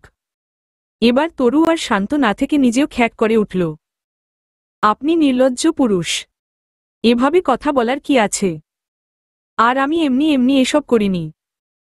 তুরফা আপু এসেছিল, সে বলে গেছে আপনিও গোসল করে আসুন, একসাথে নিচে যাব। সবাই নাস্তার টেবিলে অপেক্ষা করতেছে। তুমি নিজে নিজে যেতে পারো না? আমার জন্য অপেক্ষা করার কি আছে? আমি কি তোমাকে কোলে নিয়ে যাব নাকি? আমার নিজস্ব পা রয়েছে, আর কারো কোলে উঠতে আমার বয়ই গেছে। আমি নিজেই যেতে পারবো। হসপিটালে যাবেন বলছিলেন কাল রাতে। এরপর কালাম ভাইয়ের সাথে দেখা করবেন। অনেক কাজ, আগে হাসপাতালে যেতে হবে। তাড়াতাড়ি করুন। তরুর মুখে হাসপাতালের কথা শুনতাই মুহূর্তের মধ্যে হাসি হাসি মুখটায় বিষাদের ছায়া নেমে এলো। এতক্ষণ বোধহয় শেষে বলেই ছিল। মিথিলার কথা মাথায় আসতেই মস্তিষ্ক বারবার জানান দিল, তুই ভুল করেছিস তুরাগ। ঠকিয়েছিস তুই, অন্যায় করেছিস তুই, এর ফল তোকে ভোগ করতে হবে। মস্তিষ্কের কথাগুলো যেন সামনে থেকে কেউ বলছে এমন মনে হতে লাগল তুরাগের। মুহূর্তেই তরুর প্রতি রাগ চলে এলো। বিছানা থেকে নেমে দাঁড়াল। গটগট পায়ে এগিয়ে এলো তরুর সামনে। সামনে তুরাগকে দাঁড়াতে দেখে বসা অবস্থায় মুখ তুলে তুরাগের দিকে তাকালো তরু। অন্যদিকে মুখ ঘুরিয়ে নিল তুরাগ। শক্ত করে হাতের কবজি চেপে ধরল। চিনচিনে ব্যথা অনুভব করল তরু, তবে হাত ছাড়ানোর চেষ্টা করল না। মুহূর্তের মধ্যে রূপ বদলানোটা এক ধ্যানে তাকিয়ে তাকিয়ে দেখেছে তরু। তুরাগ ভেতরে তলপার চলছে তা বুঝতে পারে তরু, তবে সেই তলপার এর ক্ষত কতটা গভীর তা অনুভব করতে পারে না। একজনের কষ্ট অন্যজন কখনোই উপলব্ধি করতে পারে না। মুখে যদিও বলে তোমার মনের অবস্থা আমি বুঝতে পারছি, তবে সেটা প্রকৃত সত্য কথা নয়। বসার টুল থেকে এক টানে তুলে দাঁড় করালো তরুকে। তুরাগের হাতে টান দেয়ার তরুও উঠে দাঁড়াল। হাত টানতে টানতে রুমের বাহিরে নিয়ে এলো তরুকে। তরুও বিনা বাক্য ব্যয় তুরাগের পায়ের সাথে পা মেলায়। তরুকে রুমের বাহিরে এনে মুখের উপর দরজা আটকে দেয়। তরুর দৃষ্টিতে ভেসে ওঠে সেদিন রাতের স্মৃতি। যে রাতে তুরাগ খাবে না তারপরেও জোর করাই রুম থেকে বের করে এভাবে মুখের উপর দরজা আটকে দিয়েছিল। সেদিন অপমানে কান্না চলে এসেছিল, তবে আজ কেন কান্না আসছে না? সবটা যেন একদম স্বাভাবিক মনে হচ্ছে। নিজেকে অনুভূতি শূন্য লাগছে। মস্তিষ্ক বারবার জানান দিচ্ছে, তুই ভুল সিদ্ধান্ত নিয়েছিস তরু। এভাবে কোন সংসার হয় না। স্বামী যদি স্বামী না থাকে, সে বিয়ে করে অন্য মেয়ের প্রেমে অন্ধ থাকে, সেখানে কিসের সংসার হবে? বন্ধ দরজার সামনেই কিছুক্ষণ দাঁড়িয়ে থাকে তরু।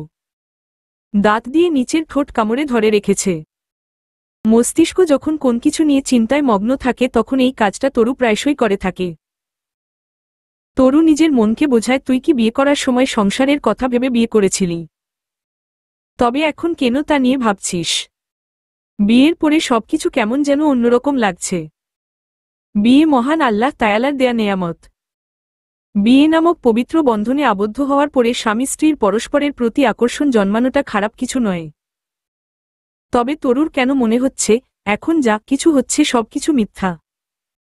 এগুলো একটা স্বপ্ন। ঘুম ভাঙলে যেন এসব মিথ্যা হয়ে যায়। জীবনটা যেন একদম স্বাভাবিক থাকে। এসব আকাশকুসুম চিন্তা ভাবনার মধ্যেই কাঁধে কারো হাতের স্পর্শ লাগতেই চমকে ওঠে তরু। ভাবনার জগৎ থেকে ফিরে আসে বাস্তবে।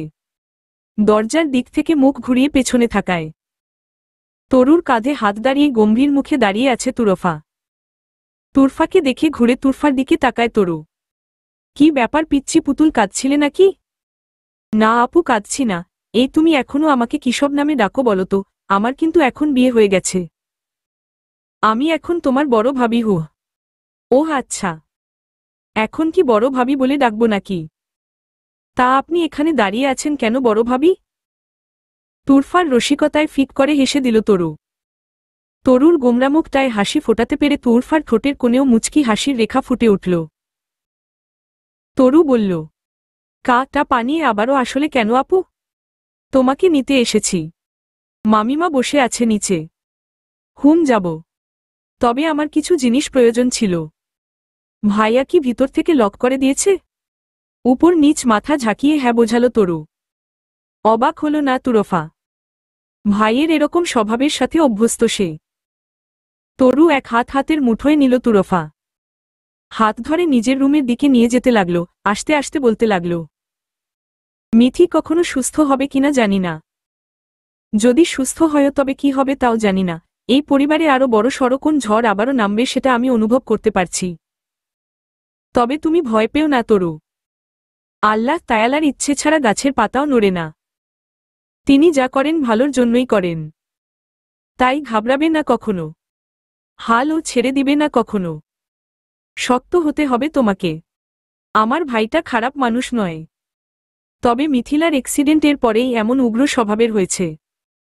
তবে রাম্মার চলে যাওয়ায় এখন আবার ওর মাঝে আগের তুরাগ ভাইয়াকে দেখতে পাচ্ছি আমি। আগে চাইতাম ও যেন মিথিলাকে না ঠকায়। এখন আমার মন চাচ্ছে ভাইয়া যেন তোমাকে তোমার অধিকার থেকে বঞ্চিত না করে। এমন একটা মুহূর্তে আমার কি করা উচিত আমি জানি না। নিরুপায় বোন। তবে দোয়া করব আল্লাহর যেটা উত্তম মনে হয় তিনি যেন সেটাই করেন। কথা বলতে বলতে রুমে ঢুকল দুজন। হাতের তালু ছেড়ে তরুর হাতের কবজি ধরে বিছনায় বসাতে চায় তুরফা। মনের অজান্তেই উফফ শব্দ বের হয়ে যায় তরুর মুখ থেকে। ভীষণ যন্ত্রণা হয় হাতে, তবু অন্য হাতে নিজের মুখ চেপে ধরে তরু। তুরফা তাড়াতাড়ি তরুর হাত জাগিয়ে হাতের কবজির দিকে তাকায়। খানিকটা জায়গা নীল হয়ে রয়েছে। ফর্সা হাতে নীলচে রংটা কেমন যেন স্পষ্ট দেখা যাচ্ছে। হাত যে কেউ চেপে ধরেছিল তা স্পষ্ট বোঝা যাচ্ছে। উত্তেজিত হয়ে যায় তুরফা, কণ্ঠে উত্তেজনা রেখেই প্রশ্ন করে, ভাইয়া করেছে এটা? জবাব দেয় না তরু। তবে তুরফা এতটাও অবুঝ নিশ্চয়ই নয়। রেগে যায় তুরফা, বলে, ও তোমাকে আঘাত করার সাহস কোথায় পেল? এটা বাবা জানলে কি হবে বলো তো? থাক না আপু, কাউকে বলার দরকার নেই। এমনি ঠিক হয়ে যাবে এটা। ভালোই বড় হয়ে গেছিস। ব্যথা পেয়ে এখন আর ভ্যা ভ্যা করে কাঁদিস না। মায়ের থেকে আঘাত লুকাতে শিখে গেছিস। তহমিনার কণ্ঠ কানে আসতেই হকচকিয়ে দরজার দিকে তাকায় তুরফা আর তরু। ভয়ে ঢোক গিলে তরু। তার মা কাল থেকে এমনিতেই ভীষণ রেগে আছেন, কথা অবধি বলেননি। এখন আবার এসব দেখে কি করবে কে জানে। টেবিলে তৈরি করে সাজানো রয়েছে বিভিন্ন রকমের খাবার। টেবিলে বসে অপেক্ষা করছে সবাই। সবাই আসলেও তুরাগ এখনও অনুপস্থিত। অপেক্ষার অবসান ঘটিয়ে গটগট পায়ে সিঁড়ি বেয়ে নিচে নামল তুরাগ, সবার নজর তখন তার দিকে। সবাই ভেবেছিল তুরাগ ডাইনিং এ আসলে একসাথে খেতে বসবে, কিন্তু সবাইকে অবাক করে দিয়ে সদর দরজা দিয়ে বেরিয়ে যায় তুরাগ। সবার সামনে এমন আচরণে অপমানে মুখ থমথমে হয় তাইফ সাইয়্যিদের। তিনি পেছনে থেকে একবার ডাক দেন তুরাগকে, তবে তুরাগ পাত্তা না দিয়ে বের হয়ে যায়। মেজাজ খারাপ হয় তাইফের, তবে এই মুহূর্তে নিজের রাগ নিয়ন্ত্রণের চেষ্টা করেন। খাবার ছেড়ে উঠে যান তহমিনা। লক্ষ্য করল সবাই। নুরুল ইসলাম কিছু বলতে গিয়ে ও কথা গলার মধ্যেই গিলে নিল। যা বলার পার্সোনালি বলবেন, সবার সামনে স্ত্রীকে কিছু বলাটা ঠিক হবে না। খাওয়া শেষ করে রুমে আসলেন নুরুল ইসলাম। তহমিনা ততক্ষণে বোরকা পরে ফেলেছেন। হিজাব বাঁধায় ব্যস্ত তিনি। পা টিপে টিপে রুমে প্রবেশ করল নুরুল ইসলাম। একদম তহমিনার পিছনে এসে দাঁড়াল। আয়নায় নুরুল ইসলামকে পেছনে দেখতে পেল তহমিনা, তবে কিছু না বলে নিজের কাজে মন দিল। শান্ত কণ্ঠে নুরুল ইসলাম জানতে চাইলেন, কি করতে চাচ্ছ? গ্রামে চলে যাচ্ছি। তরু, তোমার মেয়ে বড় হয়ে গেছে, এখন আর আমার প্রয়োজন নেই তার। সে এখন নিজের খেয়াল নিজে রাখতে পারে। আজকেই যাবে? এটা কি ভালো দেখায়? এখানে থেকে অপমান হতে চাই না। নিজের বাড়িই ভালো। মাকে কি করব? সে থাকুক এখানে, তার ইচ্ছে তো পূরণ হয়েছে, সেটা চোখ ভরে দেখুক তিনি। আমি আর এখানে থাকব না। এটা আগে ননদের বাসা ছিল, এখন মেয়ের শ্বশুর বাড়ি। সেখানে এভাবে উঠে থাকাটা ভালো দেখায় না। আমি আজই যাব। তুমি যেতে চাইলে যাও, নয়তো মেয়ের শ্বশুর বাড়ি পড়ে থাকো। নুরুল ইসলাম জানতে চাইলেন, কেউ কিছু বলেছে? কে আবার বলবে? তোমার মেয়েই তো বলল এখন সে এদিক সামলাতে পারবে। কখন বলল? একটু আগে তুরফার ঘরে বসে। তার মানে তার শ্বশুর বাড়ি থাকাটা এখন তার পছন্দ নয়। কথাগুলো বলতে বলতে চোখের কোণে জল জমল তহমিনার। নুরুল ইসলাম আর কথা বাড়ালেন না। বলে বলে অনেকদিন আটকেছেন তহমিনাকে, আজ আর বাধা দিলেন না। তহমিনা কষ্ট পেয়েছেন ভীষণ। নুরুল ইসলাম এরও খারাপ লাগল, তবে তিনি তরুর উপর রেগে নেই। বিয়েটা তো তারাই দিয়েছেন। তিনিও শার্ট প্যান্ট পরে নিলেন, তৈরি হলেন যাওয়ার জন্য। ক্ষণিক সময় বাদে বেরিয়ে এলেন বাসা থেকে। তাইফ, তুরফা অনেক রিকোয়েস্ট করেছেন, তবে তহমিনা এখন আর থাকবেন না। নুরুল ইসলাম জানালেন আবার আসবেন। আসার সময় তরু সেখানে মাথা নিচু করে দাঁড়িয়েছিল।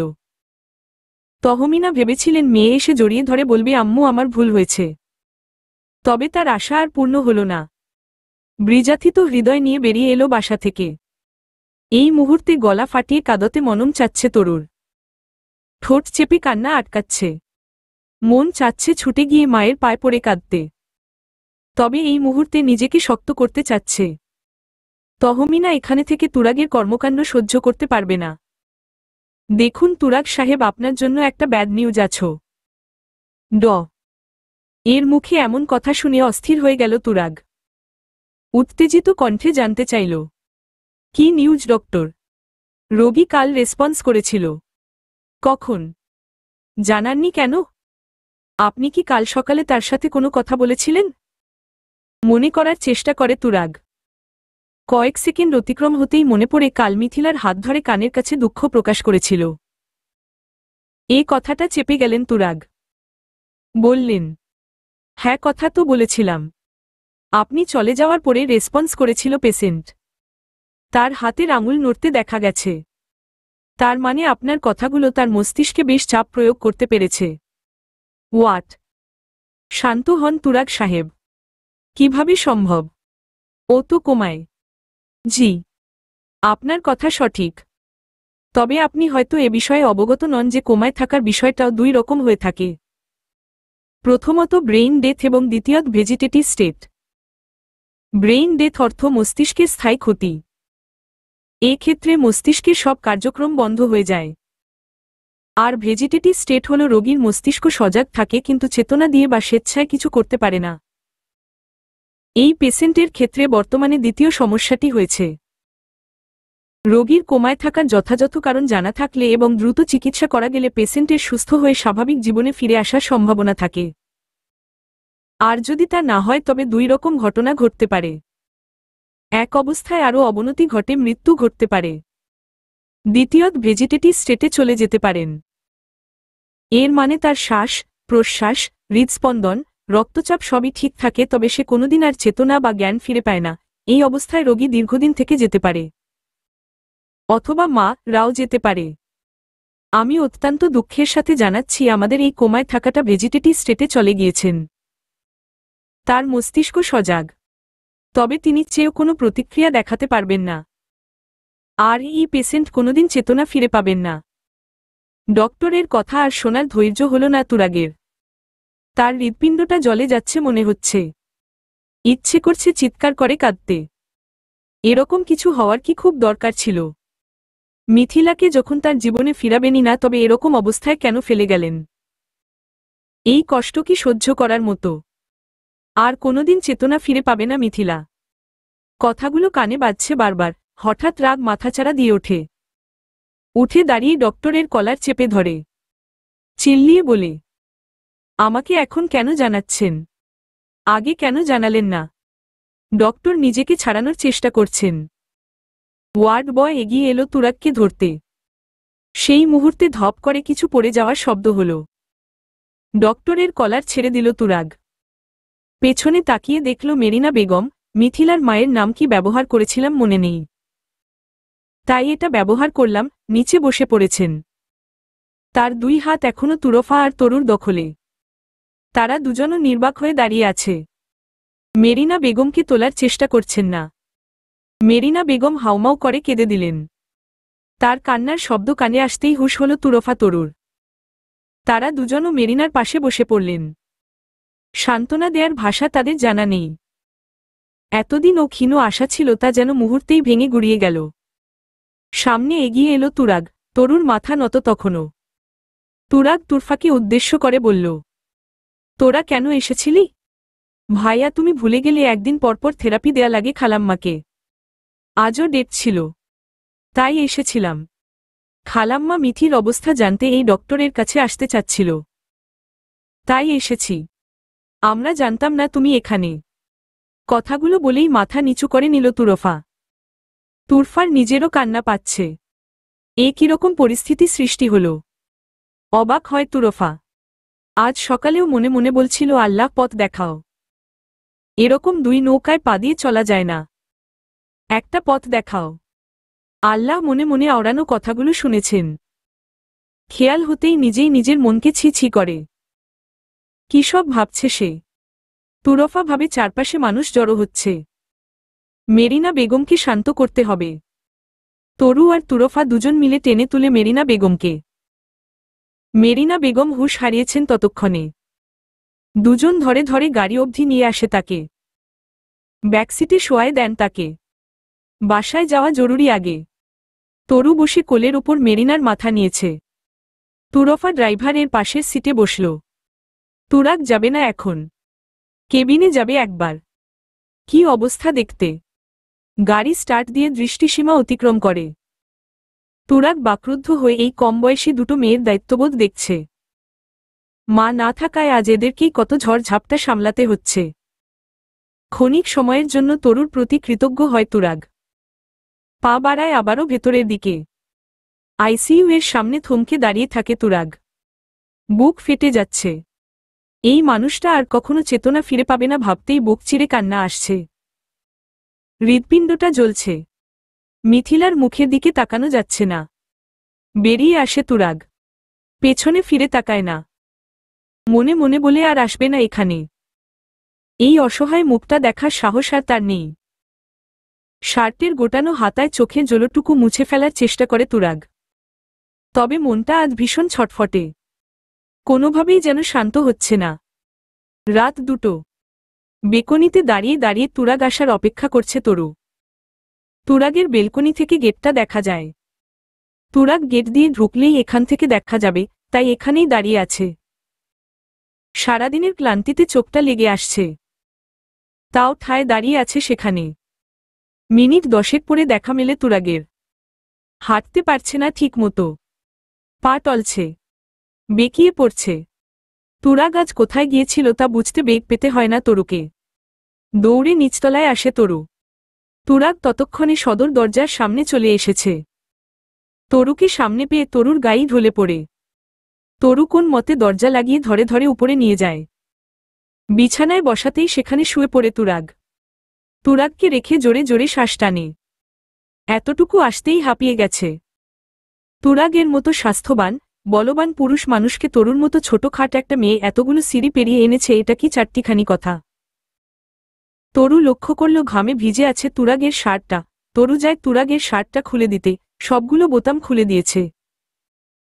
ঠিক সেই মুহূর্তে তরুর হাতখানা চেপে ধরে তুরাগ। যেখানে হৃৎপিণ্ড থাকে ঠিক সেই বরাবর তরুর হাতটা চেপে ধরে তুরাগ। কেঁপে ওঠে তরু। এরকম অনুভূতি এই প্রথম। কোনো পুরুষ মানুষকে এরকমভাবে কাছ থেকে লক্ষ্য করা হয়নি, তাই লজ্জাও লাগছে তরুর। তখন নে শালো কণ্ঠে তুরাগ ডাক দেয়, তরু। হু। তরু শুনছ? হু। আমার ঠিক এই জায়গায় না খুব জ্বলছে। আমি কি করব বলতে পারো? তুমি কি আমার কলিজাটা ঠান্ডা করে দিতে পারবা তরু? তুরাগের নেশালো কণ্ঠে বারংবার কেঁপে ওঠে তরু। কি বলবি এখন তরু? তরু চায় হাতটা সরিয়ে নিতে, কিন্তু পারে না। তুরাগ আরো জোরে ধরেছে হাতটা। রাতের নিস্তব্ধতা কেটে গিয়েছে বেশ কিছু সময় হল। চারদিকে পাখির কিচির মিচির ডাক শোনা যাচ্ছে। মিষ্টি সুরিমধুর কণ্ঠধ্বনিতে ঘুম ভেঙে গেল তরুর। ঘুম ভাঙতে নিজেকে নতুন একটা জায়গায় আবিষ্কার করল। তার মাথা বালিশে নেই। সে মাথা তুলে দেখার চেষ্টা করল কোথায় আছে। মাথা তুলেই লজ্জায় চোখ বন্ধ করে নিল। চোখের সামনে ভেসে উঠল তুরাগের লোমস বুক। চোখ বন্ধ করে আবার কিছু সময় পড়ে রইল আগের মতো। চোখ সম্মুখে ভেসে উঠল গতকাল রাতের কিছু দৃশ্য। তুরাগ ড্রাঙ্ক অবস্থায় কাছে টেনে নিয়েছিল। প্রথমে চেয়েছিল বাধা দিতে, পরমুহূর্তে কিছু একটা ভেবে বাধা দিল না তুরাগকে। স্বামীর আহ্বানে সাড়া দেয়াটা পাপের নয়, কিন্তু এখন বেশ লজ্জা লাগছে। কাল রাতে তো তুরাগ ড্রাঙ্ক ছিল, কিন্তু এখন তো সজ্ঞানে থাকবে। এটা ভেবেই লজ্জায় চোখ খিচে বন্ধ করে নিল তরু। তখনই কানে ভেসে আসল তুরাগের কণ্ঠ। কিছু একটা বলার চেষ্টা করছে। মাথা তুলে সেদিকে তাকালো তরু। তুরাগ কি বলছে বোঝার চেষ্টা করল, কিন্তু কথাগুলো অস্পষ্ট। কানটা এগিয়ে নিল তুরাগের মুখের সামনে। বোঝার চেষ্টা করল তুরাগ কি বলার চেষ্টা করছে। আস্তে আস্তে কথাগুলো স্পষ্ট হল। যেও না মিথিলা, প্লিজ যেও না। অস্পষ্ট স্বরে বলা কথাগুলো বুকের মধ্যে যেন তীরের মতো বিঁধছে। কিছু সময় আগেও তুরাগকে নিয়ে ভাবা অনুভূতিগুলো ধীরে ধীরে যেন ফিকে রং ধারণ করছে। মনে মনে কঠিন সিদ্ধান্ত নিল তরু। বেডশিটটা টেনে নিয়ে তা জড়িয়ে উঠে গেল তুরাগের পাশ থেকে। প্রায় ঘণ্টাখানিক সময় পরে ঘুম ভাঙল তুরাগের। বোঝার চেষ্টা করল কোথায় আছে। চারদিকে চোখ বুলিয়ে বুঝতে পারল নিজের রুমেই আছে। পুরো শরীর ব্ল্যাঙ্কেটে আবৃত। উঠে বসল তুরাগ। নিজের দিকে নজর যেতেই আটকে উঠল। এক সুতো কাপড়ও নেই। নিজেকে আবার ব্ল্যাঙ্কেটে আবৃত করে নিল। রুমের চারদিকে চোখ বুলিয়ে দেখার চেষ্টা করল তরু কোথাও আছে কিনা। না, তরুকে কোথাও দেখা যাচ্ছে না। ফোঁস করে শ্বাস ছাড়ল তুরাগ। মনে করার চেষ্টা করতে লাগল কাল কি হয়েছিল। অস্পষ্টভাবে মনে পড়ছে, তবে পুরোপুরি কিছুই মনে করতে পারছে না। সব কিছুই আবছা লাগছে। মাথা চেপে ধরল তুরাগ। কোনোমতেই সবটা মনে করতে পারছে না। ব্ল্যাঙ্কেট জড়িয়েই চলে গেল ওয়াশরুমে। পুরো রুম খুঁজে কোথাও পেল না তরুকে। বেলকনির দরজাও লাগানো, তার মানে ওখানেও যায়নি। দৌড়ে ছাদে গেল তুরাগ। না, ছাদেও নেই। ঘাবড়ে যায় তুরাগ। অবচেতন মন বারবার জানান দিচ্ছে তরু হয়তো চলে গেছে। কাল রাতে হয়তো ভুল কিছু হয়ে গেছে তরুর সাথে। বারবার এটাই মনে হচ্ছে যে তরু এ বাসায় নেই। কি করবে তুরাগ? তরুকে স্ত্রীর অধিকার না দিলেও তরু তার স্ত্রী। তাকে দেখে রাখটাও দায়িত্ব। পাগুলো যেন অসাড় হয়ে আসছে। নিচে নেমে যাওয়ার শক্তি পাচ্ছে না। পা টেনে টেনে নামল নিচে। উদ্দেশ্য তুরফার রুম। এখন তরুর কথা জিজ্ঞেস করার মতো তুরফা ছাড়া আর কাউকে নিরাপদ মনে হল না। তুরফার রুমের সামনে এসে দাঁড়িয়ে রইল কিছু সময়। মনে সাহস জুগিয়ে টোকা দিল তুরফার দরজায়। কয়েকবার টোকা দিতেই ভেতর থেকে দরজা খোলার আওয়াজ এলো। তুরাগ মনে মনে গুছিয়ে নিল কিভাবে তুরফাকে তরুর কথা জিজ্ঞেস করবে। কিন্তু তুরাগকে অবাক করে দিয়ে দরজা খুলল তরু। তরুকে দেখে ভেতর থেকে স্বস্তির নিঃশ্বাস বেরিয়ে এলো। কি জিজ্ঞেস করবে খুঁজে পেল না। সময় নিয়ে জিজ্ঞেস করল, তুরফা কোথায়?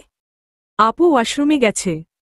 ওহ আচ্ছা, তুমি রুমে আসো, কথা আছে। কথা শুনে চমকালো তরু। এখন আবার কি জিজ্ঞেস করবে এই লোক? কাপা কাপা পায়ে হেঁটে আসে তুরাগের পিছু পিছু। তুরাগ রুমে ঢুকে দরজার সামনেই দাঁড়িয়েছিল। তরু রুমে ঢুকতেই দরজার সিটকিনি টেনে দিল। কেঁপে উঠল তরু। তরু তবুও মনকে শক্ত করল। কিছু বলবে না মানে না। সে শক্ত হয়ে দাঁড়িয়ে রইল রুমের মাঝ বরাবর। তরু চোখ খিচে বন্ধ করে রেখে মনে মনে আল্লাহ নাম জপ করছ তরু। আর খুব করে চাইছে তুরাগ যেন গতকালের বিষয়ে কিছু জিজ্ঞেস না করে। তরু তাকাও আমার দিকে। এবার বিনা বাক্য ব্যয় তুরাগের দিকে ঘুরে তাকালো তরু। আমি কিছু জিজ্ঞেস করব তোমাকে। কাল রাতে কি? তুরাগকে কথা শেষ করতে না দিয়েই তরু বলা শুরু করে। কাল আপনি হয়তো স্যাড ছিলেন, তাই প্রচুর পরিমাণে ড্রিঙ্কস করেছেন। অনেক রাতে বাসায় ফিরেছেন। আমি আপনাকে রুমে এনে শুইয়ে দিয়েছি। আর কিছু না? সত্যি কি তাই? হ্যাঁ হ্যাঁ। তবে বেডশিট কেন চেঞ্জ করেছ? মেজাজ খারাপ হয় তরুর। এই বেডা এমন খকুড়ি কেন? কি হলো? আপনি বমি করেছিলেন তাই চেঞ্জ করে দিছি। ওহ আচ্ছা, তাহলে ড্রেস? বমি করেছেন বলেই? লজ্জা শরম কি সব খেয়ে ফেলেছ নাকি? এই মুহূর্তে ভীষণ লজ্জা লাগছে তরুর। নির্লজ্জ লোক। সেখান থেকে পালানোর পথ খুঁজে তরু। আচ্ছা আমি আপনার জন্য নাস্তা নিয়ে আসছি। বাবাও তো আজ অফিসে যাবে মনে হয়। আমি দেখে আসি। ব্যস্ত পায়ে রুম ছাড়ে তরু। তরু বেরিয়ে যেতেই ধপ করে বিছানায় বসে পড়ে তুরাগ। মাথা একদম কাজ করছে না। আবছা আবছা যে মুহূর্তগুলো মনে পড়ছে সেগুলো একদম বাস্তব মনে হচ্ছে। এদিকে তরু বলছে অন্য কথা। এদিকে হসপিটালের এরকম নিউজ।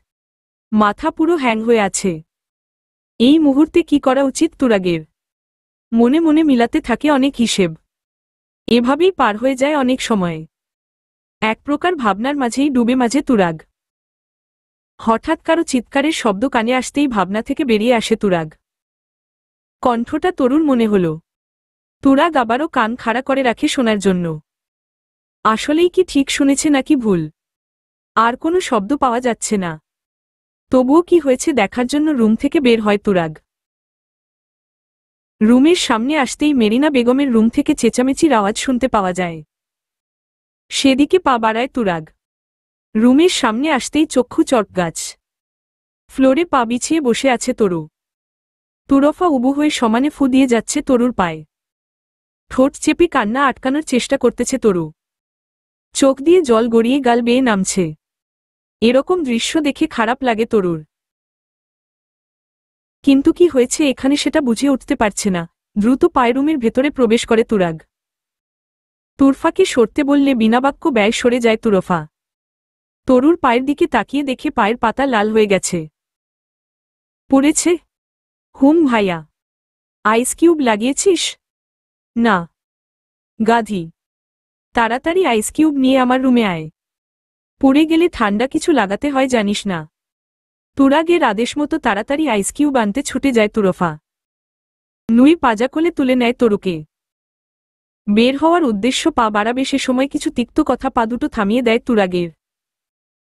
আমার মেয়েটা হসপিটালে ওভাবে পড়ে আছে আর তুমি বউকে নিয়ে ফুর্তি করতেছ। ভালোই। সব পুরুষ মানুষ এক। তুমি কোনোদিন আমার মেয়েকে ভালোই বাসনি। আমার মেয়েটাই বোকা। ওর এখন এসে দেখা উচিত তার প্রিয়তম এখন অন্য মেয়ে নিয়ে ব্যস্ত। কথাগুলো শুনে চোখ বন্ধ করে নেয় তুরাগ। জোরে শ্বাস নিয়ে কিছু বলার জন্য উদ্যত হতেই শার্টের কলার খামচে ধরে তরু। তরুর দিকে তাকাতেই মাথা নাড়িয়ে না বোঝায়। নিজেকে শান্ত করার চেষ্টা করে তুরাগ। পা বাড়ায় রুমের দিকে। আগে পায়ের ব্যবস্থা করতে হবে। মেয়েটা কষ্ট পাচ্ছে। বিছানার উপর চোখ বন্ধ করে বসে আছে তরু। তার সামনেই হাঁটু মুড়ে বসে পায়ে আইসকিউব লাগিয়ে দিচ্ছে তুরাগ। তার পাশেই দাঁড়িয়ে আছে তুরফা। ওর পা পড়ল কিভাবে? গম্ভীর কণ্ঠ শুনে কেঁপে উঠে দুজনই। তুরফা আমতা আমতা করে বলে, এমনি এমনি কিভাবে পড়ছে? সত্যিটা বল। আসলে ভাইয়া ওই আন্টির জন্য গরম স্যুপ করে নিয়ে গেছিল তরু। তিনি কাল থেকে কিছু খাননি, এখনো খাবেন না বলছিলেন। তাই তরু জোর করে। আর তখনই তিনি হাত ঘুরিয়ে স্যুপের বাটি ধরে ধাক্কা দেয়। আর সেটাই পায়ে পড়ছে। হাত মুঠো করে নেয় তুরাগ। মানুষ এরকম অকৃতজ্ঞ কিভাবে হয় ভেবে পাচ্ছে না তুরাগ। এই মুহূর্তে ভীষণ রাগ হচ্ছে মেরিনা বেগমের প্রতি। বসা থেকে উঠে দাঁড়ায়। ঠিক করে এখনই মেরিনা বেগমের রুমে যাবে। জানতে চাইবে তিনি এরকম কেন করলেন। উল্টো ঘুরে দরজার দিকে হাঁটা ধরতেই পেছনে থেকে হাত টেনে ধরল তরু। জোরে জোরে শ্বাস টেনে নিজেকে শান্ত করার চেষ্টা করল। আপনি তাকে কিছু বলবেন না, অনুরোধ রইল। জবাব দিল না তুরাগ। তরুই আগ বাড়িয়ে বলল, দেখুন তার অবস্থা এখন ভালো নয়। দুটো মেয়ে তার, একজন তো নেই, আরেকজন বেঁচে থেকেও নেই। এই জিনিসগুলো তার মস্তিষ্কে ভীষণভাবে এফেক্ট ফেলছে। এজন্য এরকম উগ্র আচরণ করেছে। আপনি দয়া করে তাকে কষ্ট দিয়ে কিছু বলবেন না। সে অন্য কারো সাথে মিসবিহেভ না করে তোমার সাথেই কেন করল? সে যদি তোমাকে অপছন্দই করে তাহলে সেদিন আমাকে কেন বলেছিল বিয়ে করার জন্য? আমি তো বিয়ে করতে চাইনি। তিনি সেদিন কেন জোর করেছিলেন? আর আজ কেন আমার স্ত্রীর সাথে মিসবিহেভ করবে? তুরাগের মুখে আমার স্ত্রী কথাটা শুনে যেন একটা ধাক্কা খেল তরু। এতটাও আশা করেনি। আমি জানি এর উত্তর। তুরফার কথায় তুরাগ তরু দুজনই ঘুরে তাকায়। সমস্বরে জানতে চায়, কেন? সেদিন আন্টি হসপিটালে থাকা অবস্থায় বাবা গিয়েছিল হসপিটালে। সে কথা বলেছে আন্টির সাথে। বাবা তাদের সমস্ত দায়িত্ব নেবেন। ভরণ পোষণ, চিকিৎসা খরচ, এভরিথিং। এর জন্য বাবার শর্ত তাকে মানতে হবে। আর তা যদি না হয় তবে কোন না কোনভাবে ভাইয়াকে তাদের থেকে সরিয়ে নিবে। সেই ভয় সেদিন তিনি রাজি হয়েছিল তোকে বোঝাতে। তবে তিনি মন থেকে চাননি তোর বিয়েটা। তুরফার কথায় চোখ বন্ধ করে ফেলেন তুরাগ। জোরে শ্বাস নেন। আবার দম ফেলতে থাকেন। নিজের রাগকে দমানোর চেষ্টা। এই মুহূর্তে কি এক জাতাকলে পড়ে গেছে। ভীষণ রাগ হচ্ছে বাবার প্রতি। নিজের প্রতি ভীষণ রাগ হচ্ছে। একের পর এক ভুল কাজ করেই চলেছে। রাগে গজগজ করতে করতে বেরিয়ে যায় তুরাগ। এই মুহূর্তে নিজেকে মেরুদণ্ডহীন মনে হচ্ছে। মেরিনা বেগম বাদে সবাই উপস্থিত রয়েছে বসার ঘরে। অপেক্ষা করছে তুরাগের ফেরার। একটা বাজতে চলল তখনও তুরাগের ফেরার নাম নেই। কোনো একটা গুরুত্বপূর্ণ বিষয়ে আলোচনা করবেন তিনি। কিন্তু তুরাগ আসছে না। ফোন দিলে ফোন ও রিসিভ করছে না। চিন্তায় কপালে বিন্দু বিন্দু ঘাম জমছে তাইফ সাইয়িদের। তুরফার পাশে কাচুমাচু হয়ে বসে আছে তরু। তাইফ সাইয়িদ উঁচু কণ্ঠে মেয়ের কাছে জানতে চাইলেন, বাসায় কি ঝামেলা করে গেছে ও? প্রথমে ঠিক করল সবটা খুলে বলবে তুরফা। কিন্তু তরু হাত চেপে ধরল। বলতে দিল না। কিন্তু তাইফ সাহেবের প্রশ্নে অবশেষে বাধ্য হয়ে বলে দিল তুরফা। তাইফ সাহেবের চিন্তা যেন এতে আরও বেড়ে গেল। তুরাগ এমনিতেই তরুকে পুরোপুরি স্ত্রী হিসেবে মানে না। তার উপর আজ এসব হল। এখন যদি আর বাসাই না ফেরে। বসে থাকতে পারলেন না তিনি। উঠে পায়চারি শুরু করলেন। ফোন করলেন সব পরিচিত জনদের। কিন্তু তুরাগ তাদের কারো সাথেই নেই। এমনিতেও তুরাগ প্রায়শই রাত করে বাড়িতে ফেরে। সেটা সমস্যা নয়। প্রান্তর সাথে থাকে তখন। কিন্তু আজ প্রান্তর সাথে একবারও দেখা হয়নি। রাত তখন আরও গভীর হয়, কিন্তু তুরাগের ফেরার কোনো নাম নেই। তরু জোর করে সবাইকে রুমে পাঠালো। জানালো সে অপেক্ষা করবে তুরাগের জন্য। কেউ যেতে রাজি না হলেও এক প্রকার জোর করেই সবাইকে রুমে পাঠালো তরু। সে বসে অপেক্ষা করতে লাগলো তুরাগের জন্য। বসে থাকতে থাকতে কখন যেন চোখ লেগে আসল ঘুমিয়ে পড়ল সোফার উপরেই। তুরাগ যখন বাসায় ফিরল তখন ফজরের আজান শেষ হয়ে গেছে। চারদিকে ভোরের আলো ফুটতে শুরু করেছে। অনেকবার চেয়েও কলিং বেল চাপ দেওয়ার সাহস হল না। মনে পড়ে গেল কয়েক মাস আগের কথা। সেই যে রাত বেশি হলে বেলকনি টপকে ঢুকত, আর মা কখনো বেলকনির দরজা লাগাতেন না। আজও সেই চেষ্টাটাই করল তুরাগ। অনেক দিন আগের মতো অনুভূতি। আজও বেলকনির দরজা চাপানো ছিল। ধাক্কা দিতেই খুলে গেল। রুমে এসে চারদিকে চোখ বুলালো তুরাগ। লোথাও কেউ নেই। পুরো রুম ফাঁকা পড়ে আছে। গতকাল সকালে যেমন দেখেছিল ঠিক তেমন। তার মানে তরু আর এই রুমে আসেনি। গেল কোথায় মেয়েটা? রুম থেকে বেরিয়ে এলো তুরাগ। ভেবেছিল তুরফার রুমে হবে হয়তো, কিন্তু তুরফার রুমে যাওয়ার আগেই দোতলা থেকেই নজর গেল নিচতলায় বসার রুমে। সোফার উপরে গুটিসুটি মেয়ে শুয়ে আছে তরু। ঠান্ডা লাগছে বোধহয় অনেক। আস্তে আস্তে নিচে নেমে এলো তুরাগ। তরুর সামনে হাঁটু মুড়ে বসল। মেয়েটা গভীর ঘুমে আচ্ছন্ন। চোখের বন্ধ পাতার দিকে তাকালো তুরাগ। চোখের নিচে পানি শুকিয়ে যাওয়ার দাগ রয়ে গেছে। বুকের ভেতর মোচড় দিয়ে ওঠে তুরাগের। এই মেয়েটা কান্না কেন করছিল? তবে কি ওর জন্যই কান্না করছিল মেয়েটা? তুরাগের মনে হচ্ছে সে নিজের স্বেচ্ছাচারিতার জন্য মেয়েটাকে বেশি কষ্ট দিয়ে ফেলছে। মনস্থির করল সে নিজের ভুলগুলোর শাস্তি এই মেয়েটাকে দিবে না। উঠে দাঁড়ালো তুরাগ। পাজা কোলে তুলে নিল তরুকে। কোলে তুলে নেয়ার সাথে সাথেই তরুর চোখের পাতাগুলো তীর তীর করে কেঁপে উঠল। তুরাগ ভেবেছিল হয়তো এখনই ঘুম ভেঙে যাবে তরুর, কিন্তু ভাঙল না। চোখ আবার স্বাভাবিক হয়ে গেল। কোলে তুলেই দোতলায় নিয়ে আসল তরুকে। বিছানায় শুইয়ে দিল। ব্লাঙ্কেট টেনে দিল গায়ে। তারপর বেডের এক সাইডে বসল তুরাগ। এক ধ্যানে কিছুক্ষণ তাকিয়ে রইল তরুর দিকে। কি স্নিগ্ধ দেখাচ্ছে মুখখানা। এই মেয়েটা তাকেই কেন বিয়ে করতে গেল? ওরও তো একটা সুন্দর জীবন হতে পারত। শুধু শুধু নিজ হাতে নিজের জীবনটা নষ্ট করতে ওর লাইফে এলো। ঘুমন্ত মুখের দিকে তাকিয়েই বিড়বিড় করে আওড়ালো কিছু কথা। জানো পিচ্চি মেয়ে, যেদিন তুমি দুনিয়ায় এসেছিলে না সেদিন প্রথম তোমাকে কোলে আমিই নিয়েছিলাম। কিন্তু আমার কোলে আসার পরেই তুমি কান্না শুরু করে দিলে। সাথে সাথে আম্মু তোমাকে আমার কোল থেকে নিয়ে গেল। সেদিন ভীষণ মন খারাপ হয়েছিল আমার। তুমি আমাকে পছন্দ করতে না বলেই তুমি কান্না করছো, এটাই মনে হয়েছিল। সেবার চলে আসার প্রায় 3 বছর পর আবার গিয়েছিলাম গ্রামে। তখন তোমার 3 বছর। ছোট্ট ছোট্ট পায়ে সারা বাড়িময় দৌড়ে বেড়াচ্ছিলে। বারবিডোলের মতো একটা ড্রেস পরিয়েছিল মামিমা তোমাকে। তোমাকেও দেখতে একদম বারবিডোলের মতোই লাগছিল। সেটা দেখেই তো তুরফা তোমার নাম দিয়েছিল ছোট্ট পুতুল। তুরফা যখন তোমাকে কোলে নিতে গেল তুমি ঠিকই ওর কোলে উঠলে। কিন্তু তুরফাও তো ছোট ছিল। পড়লে দুজনই উল্টে। এরপর যেই আমি তোমাকে তুলতে গেলাম অমনি গলা ফাটিয়ে কাঁদতে শুরু করলে। কথাগুলো বলে একটা দীর্ঘ শ্বাস ছাড়ল তুরাগ। আবার বলতে শুরু করল, আজ নিয়তি কোথায় এনে দাঁড় করিয়েছে দেখো। ছোটবেলায় তোমাকে একটু আদর করতে গেলেই ভ্যা ভ্যা করে কাঁদতে। আর এখন তুমি আমাকে ভালোবাসো, কিন্তু আমি কেন পারছি না বলো তো? বলবে কিভাবে? তুমি তো শোনোইনি আমার কথা। আমি তোমাকে তোমার অধিকার থেকে বঞ্চিত করব না। চেষ্টা করব স্বাভাবিক জীবনে ফিরে আসার। তবে সময় প্রয়োজন আমার। কষ্ট পেও না। আর কান্না কাকটি তো মোটেও করবে না। কথাগুলো শেষ করে আবারও তরুর মুখের দিকে তাকায় তুরাগ। তরুর চোখ এখনো বন্ধ, তবে সামনের ছোট চুলগুলো বারবার মুখের উপর এসে পড়ছে। আর তাতেই চোখ মুখ কুঁচকে নিচ্ছে। ধীরে ধীরে হাত বাড়িয়ে চুলগুলো কানের পেছনে গুজে দিল। বন্ধ চোখের পাতার দিকে তাকিয়ে এক অবাধ্য ইচ্ছে জেগে উঠল মনে।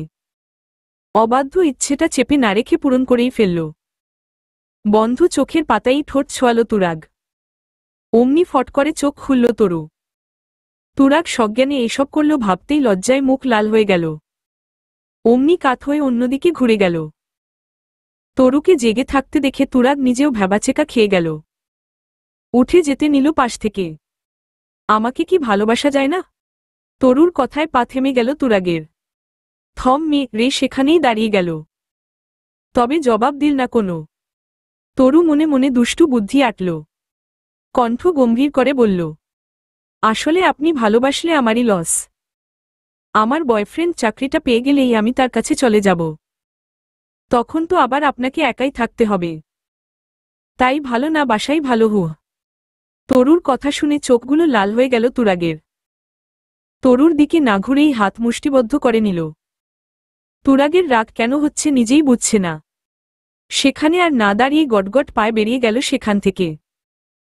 আমার প্রফিটের 50% শেয়ার আমি আমার 2 মেয়েকে সমান ভাগে ভাগ করে দিতে চাই। আর আমার প্রপার্টি 4 ভাগে ভাগ হবে। 3 ভাগ 3 ছেলে মেয়ে পাবে। আর 1 ভাগ আমার নামেই থাকবে। আমার নামে যেটা থাকবে সেটা আমার মৃত্যুর পরেও আর কোন ওয়ারিশ থাকবে না। সেটা কোনো এতিমখানার নামে চলে যাবে। উইল এভাবেই করবে। ওপর পাশ থেকে কি বলল শোনা গেল না। কিন্তু তাইফ সাইদ জবাবে বললেন, আমি এরকমটাই চাই। ব্যবস্থা করো যত শীঘ্রই সম্ভব। কথাগুলো বলতে বলতে হাঁটছিলেন তিনি। তার আড়ালে যে কেউ কথাগুলো শুনে কুটিল বুদ্ধি আটতেছে তা ঘুণাক্ষরেও টের পেলেন না তিনি। সেদিন এর পর থেকে কেটে গিয়েছে বেশ কয়েক সপ্তাহ। এর মধ্যে তুরাগ আর তরুর মধ্যে তেমন ভালো কোনো সম্পর্ক গড়ে না উঠলেও দেখা যায়নি আর কোনো বিবাদ। তুরাগ তরু দুজনই চাচ্ছে তাদের মধ্যে সম্পর্কটা স্বাভাবিক হোক। অনিচ্ছায় হোক আর যেভাবেই হোক তারা দুজন স্বামী স্ত্রী এখন। অতীতে আর যাই থাকুক না কেন তা এখন কেবলই অতীত। অতীতকে একপাশে রেখে জীবনকে এগিয়ে নিয়ে যাওয়ার পায়তারা সবার। এর মধ্যে মিনিস্ট্রোক করে ঘরবন্দি হয়েছেন তাইফ সাইদ। তার বিজনেস দেখাশোনার কেউ নেই। তিনি তুরাগের হাত ধরে অনুরোধ করলেন এবার যেন অন্তত তার ব্যবসাটা সামলায় তুরাগ। অসুস্থ বাবার কথা ফেলতে পারে না তুরাগ। ছোটবেলা থেকে কম জ্বালাতন করে এই বাবাকে। এখন একটু স্বস্তি দেওয়ার সময় এসেছে আর সেই সুযোগটা লুফে নিল তুরাগ। মন দিল ব্যবসায়।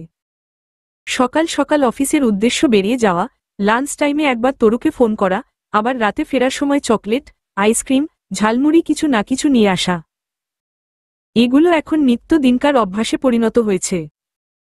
দুজনই তাদের সর্বোচ্চ দিয়ে চাচ্ছে সম্পর্কটা যেন স্বাভাবিক হয়। তবে মুখ ফুটে কেউ কাউকে কিছু বলতে পারছে না। প্রতিদিনকার মতো আজও ঘুম থেকে দেরি করে উঠেছে তুরাগ।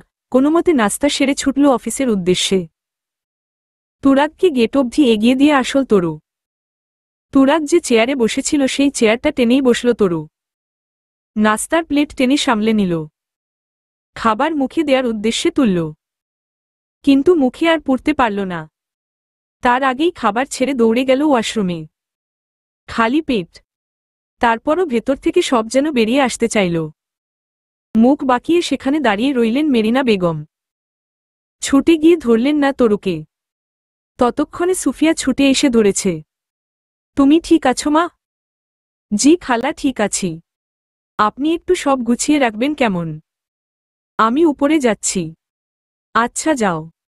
উপরে চলে যাওয়ার জন্য পা বাড়াল তরু। কানে আসল পেছনে বলা কথাগুলো সুফিয়া মেরিনা বেগমকে উদ্দেশ্য করে বলছে। আমনে এমন কেন? হ্যাঁ, দেখলেন মাইয়ারা বমি করতাছে, তাও এখানে তালগাছের মতো দাঁড়াইয়া আছিলেন। এত বেশি কথা বলো না তো তুমি।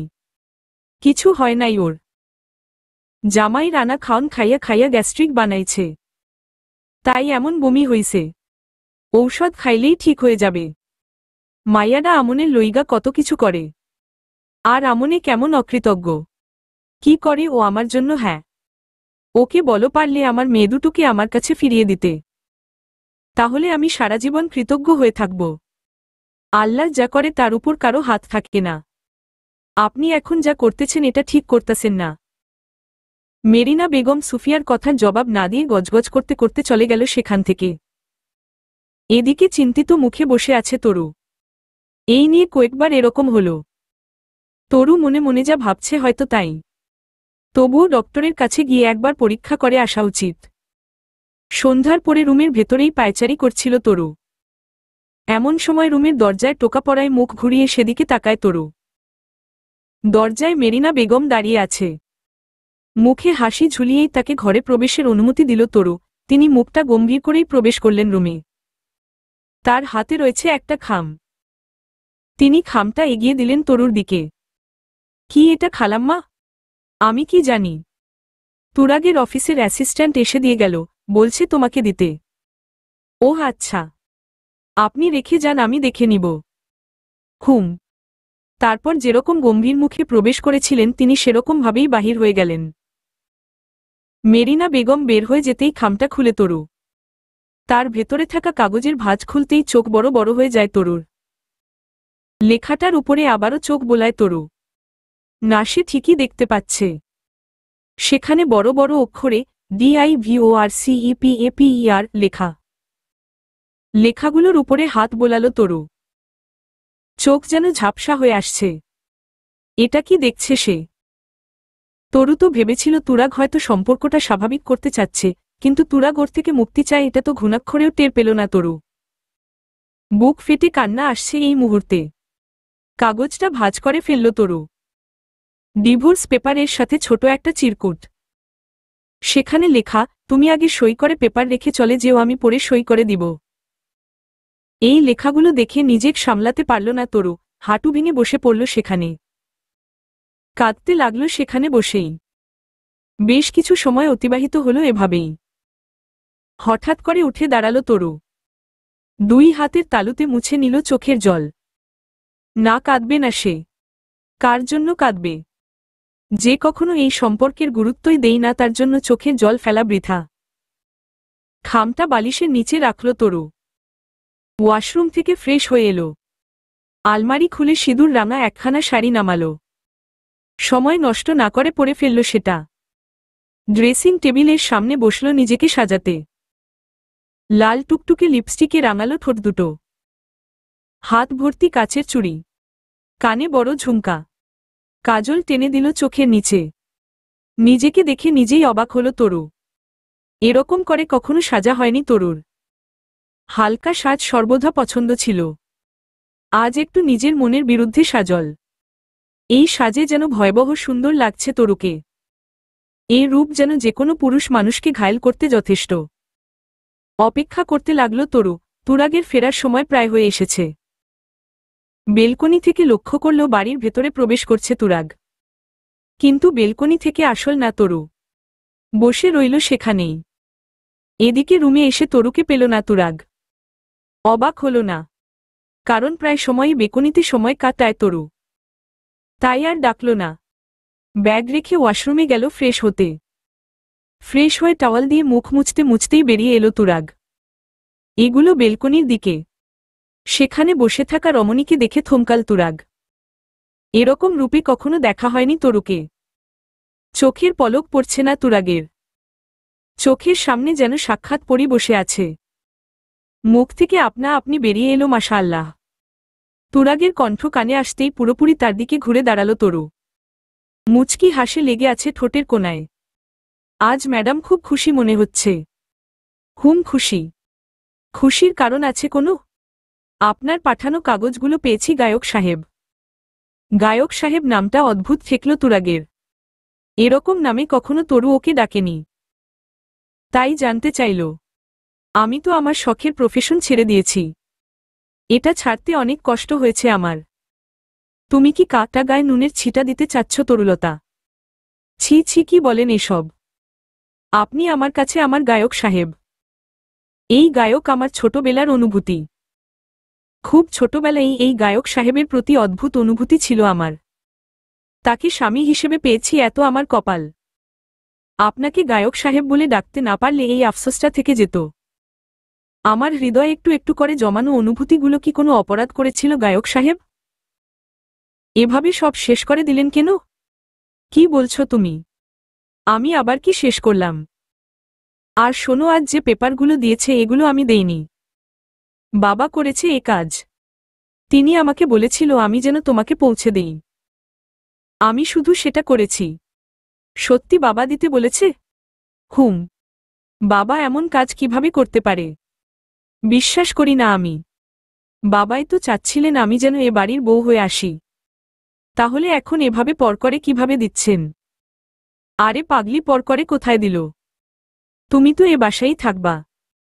যাই হোক, এখন খুব ক্লান্ত। পরে কথা হবে কেমন? ঘুমাতে চলো। গায়ক সাহেব। তরুর নেশালো কণ্ঠ যেন থামিয়ে দিল তুরাগের পাজোড়া। চোখ ছোট ছোট করে তাকালো তরুর দিকে। তরু আবারও বলল, গায়ক সাহেব, আপনার জন্য সেই ছোট থেকে এই ছোট্ট হৃদয় স্থান রেখেছিলাম। কিন্তু সেগুলো শুধু মনই জানত, দুনিয়ার কাকপক্ষীও টের পায়নি। আজনা বুকটা খাখা করছে। এই মরুর বুকে ভালোবাসার আন্ডারস্কোর বর্ষণ ঘটাবেন আপনি? একটু ভালোবাসবেন আমাকে? আর কখনো চাইব না আপনাকে। তরুর কথাগুলো অদ্ভুত ঠেকল তুরাগের। অদ্ভুত অনুভূতি হচ্ছে। এই পিচ্চি মেয়ে ছোট থেকে তার জন্য অনুভূতি জমাচ্ছে, আর তা কিনা সে ঘুণাক্ষরেও টের পেল না। এর মাঝে কত কিছু হয়ে গেল জীবনে, সেসব ভাবতে চায় না তুরাগ। যা হয়ে গেছে তা কখনো ফিরে পাওয়া সম্ভব না। এই মুহূর্তে এসে একটু শান্তি চাচ্ছে তুরাগ। বিষাদময় হয়ে গেছে জীবন, স্বস্তি চায় তুরাগ। সামনে থাকা আবেদনময়ী নারী খুব করে টানছে যেন। আজ তার রূপ লাবণ্য এমন ঝলকানি দিচ্ছে, এর সামনে কিছু রাখলে ঝলসে যাবে যেন। সেখানে তুরাগ তো পুরুষ মানুষ। এই নারী আজ তার কথা, রূপ সবকিছু দিয়ে ঘায়েল করে নিল। বুকে টেনে নিল প্রেয়সীকে, কপালে একে দিল ওষ্ঠদয়ের ছোঁয়া। তরুও দুহাতে আগলে নিল তুরাগকে। এক পর্যায়ে তরুকে কোলে তুলে নিল তুরাগ। পা বাড়ালো রুমের দিকে। দুজন মানুষের নিঃশ্বাসের শব্দ ছাড়া আর কিছুই শোনা যাচ্ছে না। তুরাগ তার ভালোবাসার বর্ষণে সিক্ত করল তরুকে। কিন্তু দুজনের মনের কথাগুলো দুজনেরই অজানা রয়ে গেল। তুরাগ জানতেও পারল না তরুর মনে কি চলছে, আর না তরু জানতে পারল আজ তুরাগের মনে কি চলছে। একটা কাগজ যেন এলোমেলো করে দিল সব। সকালে সূর্যের আলো মুখে পড়তেই ঘুম ভেঙে গেল তুরাগের। পাশে তাকিয়ে দেখতে পেল না তরুকে, ডাকল না তরুকে। উঠে ফ্রেশ হয়ে নিচে গেল তুরাগ। তরুকে কোথাও খুঁজে না পেয়ে সুফিয়ার কাছে জানতে চাইল তুরাগ। খালা, তরুকে দেখেছেন? বৌমা তো সকাল সকালই ব্যাগপত্র নিয়ে বের হইয়া গেল। আমারে বইলা গেল বালিশের নিচে কি যেন রাখা আছে, সেটা আপনারে দেখতে বলছে বাজান। সুফিয়ার কথা শুনে দৌড়ে আবার উপরে গেল তুরাগ, এক দৌড়ে রুমে গিয়ে বালিশ জাগাল তুরাগ। অমনি চোখে পড়ল কালকের সেই খাম। কালবিলম্ব না করে সেই খাম খুলল তুরাগ। তরুর মতো তুরাগ ও অবাক হল লেখাটা দেখে। তার থেকে বেশি অবাক হল নিচে তরুর সাইন দেখে। তরুর মতো তুরাগও দেখতে পেল চিরকুট। তাড়াতাড়ি করে খুলল সেই চিরকুট।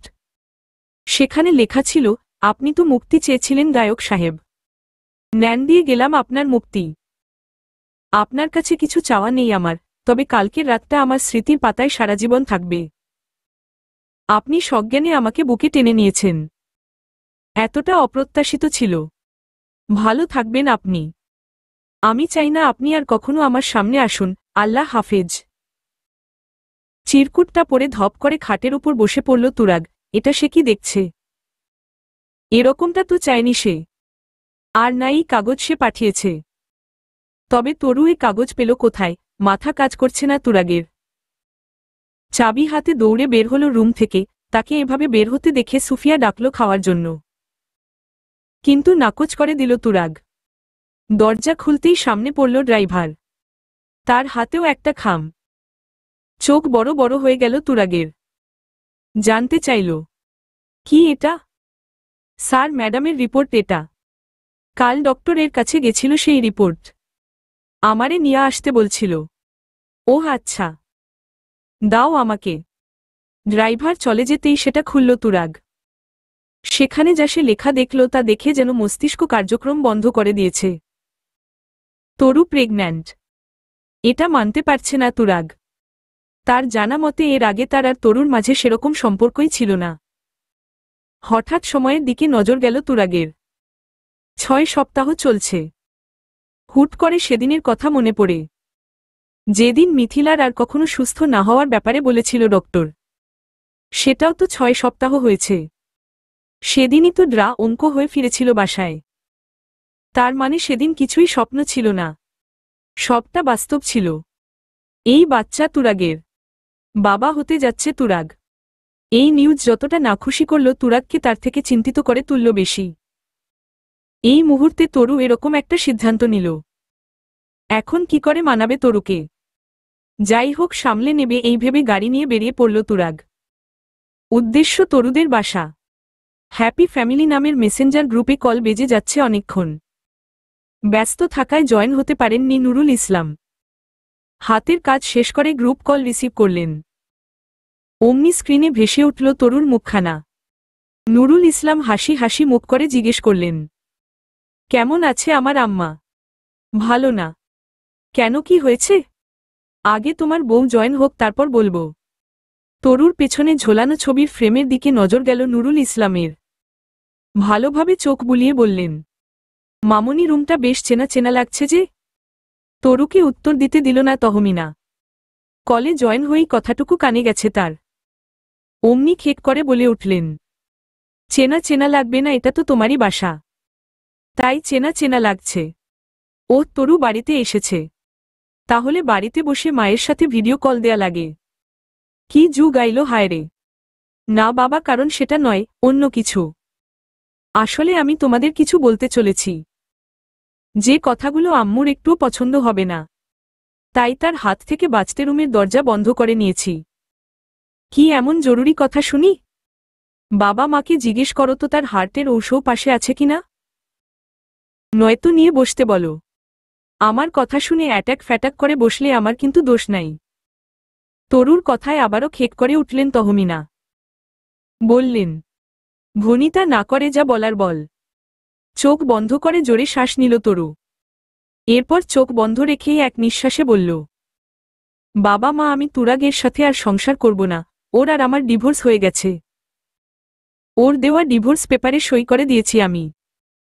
তহমিনা নুরুল যেন আকাশ থেকে পড়লেন।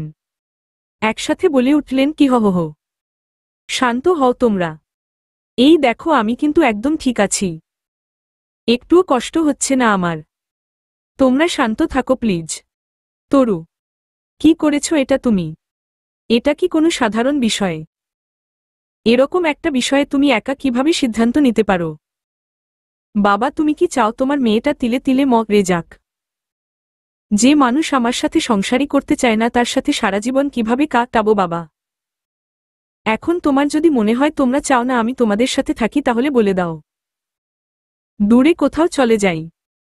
মেয়ের কথায় রিয়াক্ট করা বন্ধ করে দিলেন তাহমিনা। তার বুক হুহু করে উঠল।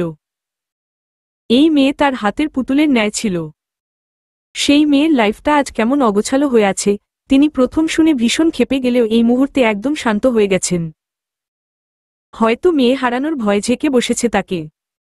কারণ এরকম সিচুয়েশনে যে কেউই উল্টাপাল্টা সিদ্ধান্ত নিতে পারে। তহমিনা শান্ত কণ্ঠে জানতে চাইল, সকাল সকাল চলে এসেছিস ও বাড়ির কাউকে জানিয়ে এসেছিস? তরুর সহজ সরল স্বীকারোক্তি, না, কাউকে বলে আসিনি। তাহলে কেউ জানে না তুই এ বাসায় এসেছিস? না। তাহলে চলে যা এখান থেকে। তরুর বাবা ও তোমার কাছে চট্টগ্রামে চলে যাক। তোমার থানার আশেপাশেই একটা ভালো দেখে বাসা খোঁজো। যতদিন না পায় ও ততদিন হোটেলে থাকবে। তবে আজই যাবে ও। তহমিনার হঠাৎ এমন সিদ্ধান্তে ভরকে গেল বাবা মেয়ে দুজনই। তরু অবাক কণ্ঠে জিজ্ঞেস করল, কিন্তু এসব কেন করব আম্মু? তুরাগকে একটা শিক্ষা দিতে হবে। কি বলছো এসব আবোল তাবোল? আমি আবোল তাবোল বলছি না, আমি ঠিকই বলছি। তুরাগ তরুকে নিতে একটু পরই চলে বসবে দেখো। কিন্তু তরুকে ওর সাথে যেতে দিব না আমি। তরু কোথায় আছে তার খোঁজও দিব না ওকে আমি। তুমি কিভাবে জানলে তুরাগ আসবে? তোমরা কি ভেবেছ সেদিন রেগে চলে আসছিলাম আর কোনো খোঁজ খবর নেইনি? তোমাদের ধারণা ভুল। ওই বাড়ির প্রতিটা খবর জানি আমি। তুরাগ আসতেছে তাও সেভাবেই জেনেছি যেভাবে বাকিগুলো জেনেছিলাম। এখানে কোনো একটা ঘাপলা আছে। আগে তা খুঁজে বের করতে হবে। কিন্তু তার আগে তুরাগের কাছে যেতে দেয়া যাবে না তরুকে। বাবা মেয়ে চুপ করে আছে। এই মুহূর্তে তহমিনার কথাই তারা মানবে বলে মনস্থির করল। তহমিনা যা বলেছিল তাই হয়েছে। একটু পরেই বাসার কলিং বেল বেজে উঠল। আঁচলে হাত মুছতে মুছতে গিয়ে দরজা খুলে দিল তহমিনা। সামনেই ভেসে উঠল তুরাগের ক্লান্তিমাখা মুখশ্রী, উস্কো খুস্কো চুল। ব্যস্ত কণ্ঠে জানতে চাইল, তরু কোথায় মামি? তরু কোথায় মানে? ও তোমার সাথে আসেনি? না মামি, ও বলে এসেছে ও এখানে আসবে। আপনি সরুন। আমি জানি ও এখানেই আছে। তুরাগের কথায় ভাবান্তর হল না তহমিনার। তা দেখে দরজা ধাক্কা দিয়ে পুরোপুরি খুলে ফেলল তুরাগ। তহমিনাকে পাশ কাটিয়ে ঢুকে গেল ভিতরে। প্রতিটা রুম তন্ন তন্ন করে খুঁজল। ছাদেও খুঁজল, না কোথাও নেই তরু। তহমিনা তখনও ড্রয়িং রুমে দাঁড়িয়ে আছে। তার মেয়েকে খুঁজে পাওয়া যাচ্ছে না, এতে যেন তার কোনো চিন্তাই নেই। থাকবে কিভাবে? সেই তো লুকিয়েছে তরুকে। তরুকে না পেয়ে যেরকমভাবে এসেছিল সেরকমভাবেই আবার বের হয়ে গেল। এতক্ষণে বৃদ্ধ তারামন বের হয়ে এলেন। কিন্তু সে আসতে আসতে তুরাগ বাসার গেট পেরিয়ে গেছে।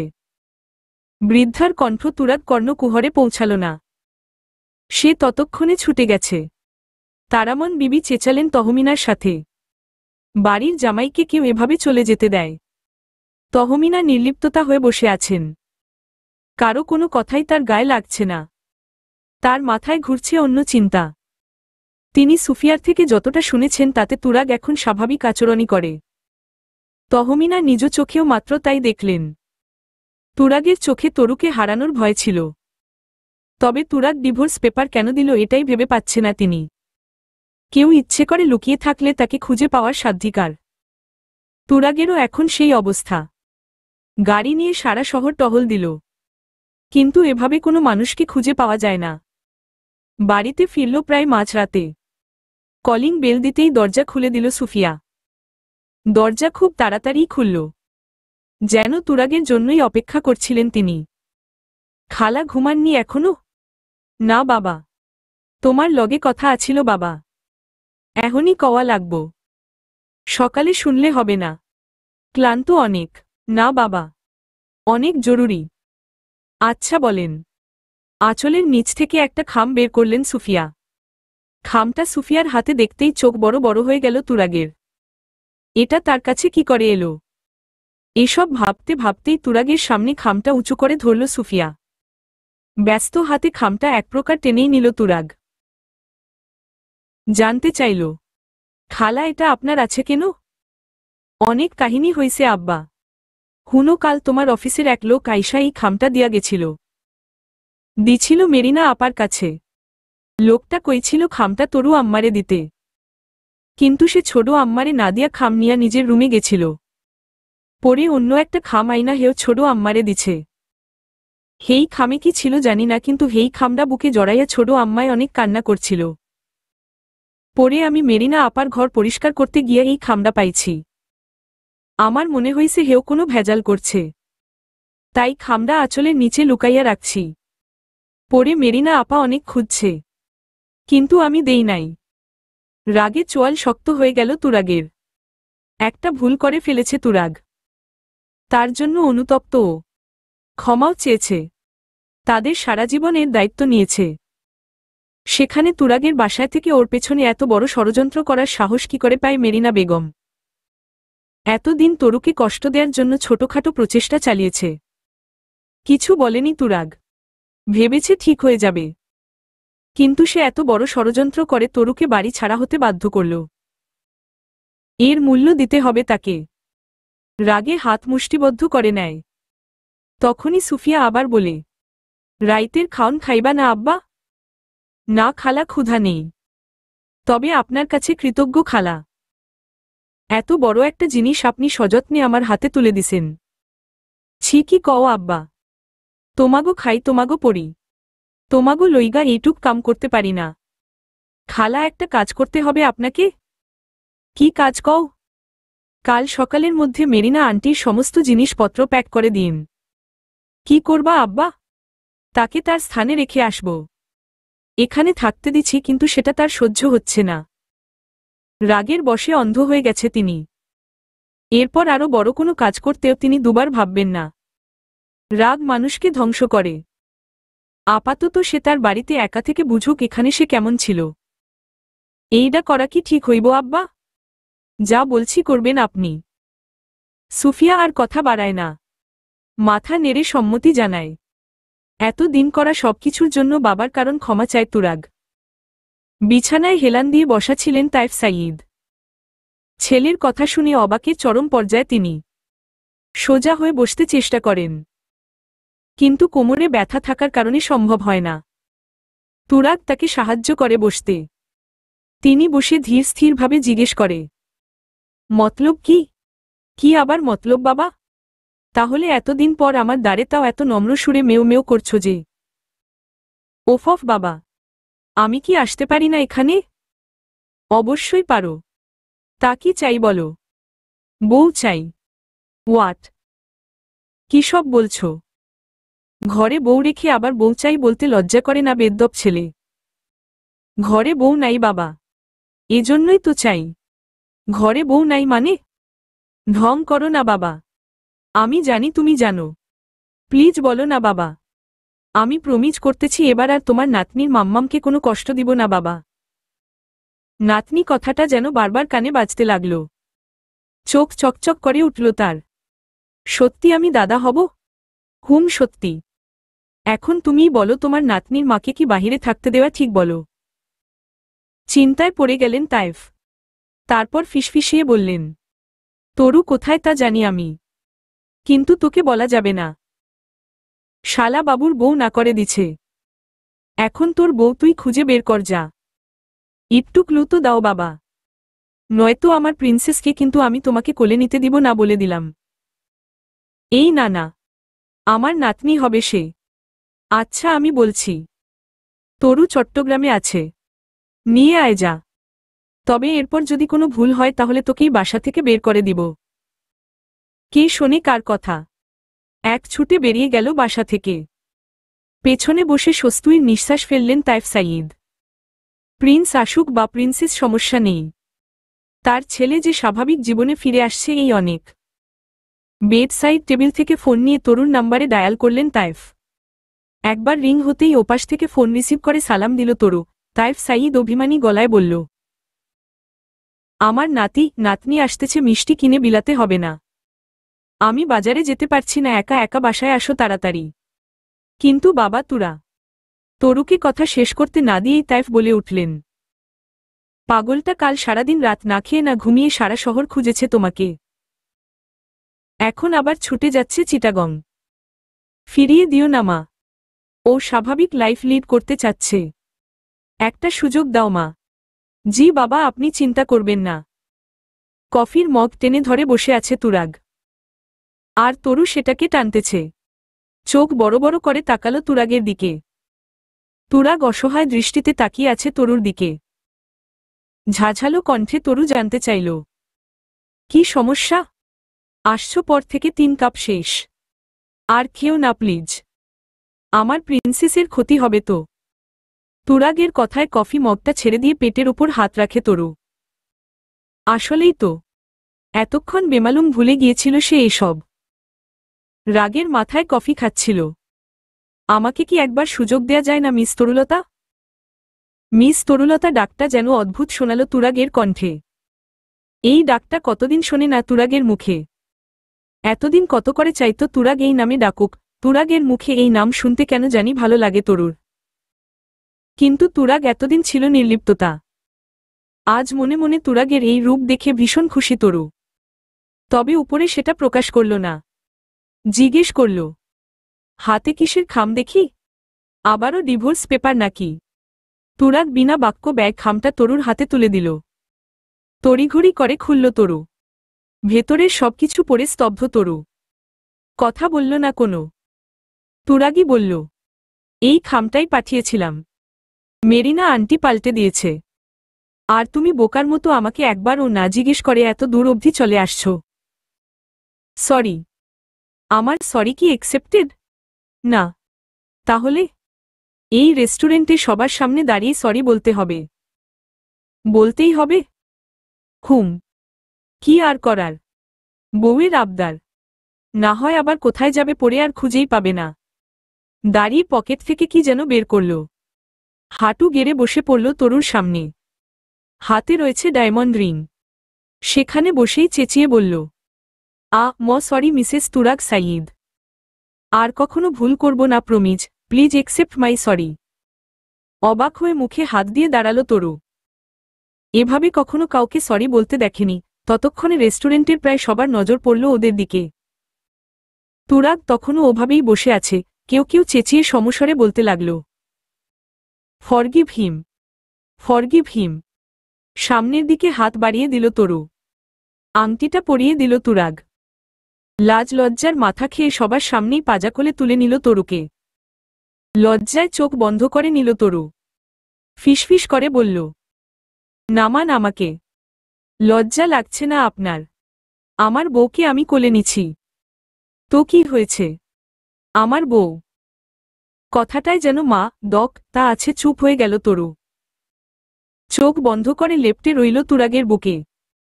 একদম পার্কিং লটে এসে তরুকে নামালো তুরাগ। গাড়ির দরজা খুলে আবারও কোলে তুলে তরুকে গাড়িতে বসাল। আরে করছেনটা কি? আমি কি বাচ্চা নাকি? না। তবে আমার বাচ্চা আছে না এখন তোমার সাথে? তাই তার যত্ন নিচ্ছি। কথাগুলো শুনে খিলখিলিয়ে হাসল তরু। সেদিকে মুগ্ধ দৃষ্টিতে তাকিয়ে রইল তুরাগ। এরপর দেখা গেল ক্ষণিকের নীরবতা। নীরবতা ভেঙে তুরাগই বলল, তুমি যদি অনুমতি দাও আমি কি আমার প্রিন্সেসকে একটু অনুভব করতে পারি? মাথা নেড়ে সম্মতি দিল তরু। সিটে বসেই তরুর দিকে ঝুঁকে পেটের উপর কানে গুজে চুপ করে রইল। অনুভব করার চেষ্টা করল কারো অস্তিত্ব। তরু যেন এই মুহূর্তে স্বর্গীয় সুখ অনুভব করছে। আঙুল চালাল তুরাগের চুলে। শান্ত কণ্ঠে জানতে চাইল, তার আগমনে আপনি কি খুশি গায়ক সাহেব? সেভাবে থেকেই তুরাগ জবাব দিল, আমি আমার অনুভূতিগুলো বলে প্রকাশ করতে পারব না তরু। বাবা হওয়া যে এতটা সুখের আমি কোনদিন কল্পনাও করিনি। আমার প্রিন্সেসকে আমি কখনো দুঃখের স্পর্শ লাগতে দিব না। সারা জীবন আগলে রাখব তাকে। মুচকি হাসল তরু। তবে তার অবচেতন মন জানতে চাইল তুরাগ কি সত্যি মিথিকে ভুলতে পারছে। নিজেই নিজের মনকে ধমকালো তরু। এরকম একটা মুহূর্তে এসব কথা টানা কি খুব দরকার? কোনো দরকার নেই এসব টানার। আল্লাহ কার ভাগ্যে কি রেখেছেন তা তিনিই জানেন। হয়তো তিনি চেয়েছেন এরকম একটা পরিণতি। নীরবতা ভেঙে তুরাগ আবারও বলল, আমাদের সংসারে ভালোবাসার বর্ষণ হয়ে ঝরতে আসতেছে আমার প্রিন্সেস। আমি তাকে খুব খুব খুব ভালোবাসব। দেখো, সে যা চাইবে সব দিব। আমার আম্মা তো নেই, তাই আমার ছোট আম্মা আসবে। দেখো, একদম আমার আম্মার মতো হবে। কিছু বলল না তরু। উপভোগ করতে লাগল মুহূর্তগুলো। কিছু কিছু সময় মনে হয় সময় এখানে থমকে গেলেই মনে হয় ভালো হতো। এরকমটাই এখন মনে হচ্ছে তরুর। এরকম মুহূর্তগুলো লাইফে বারংবার ফিরে আসুক।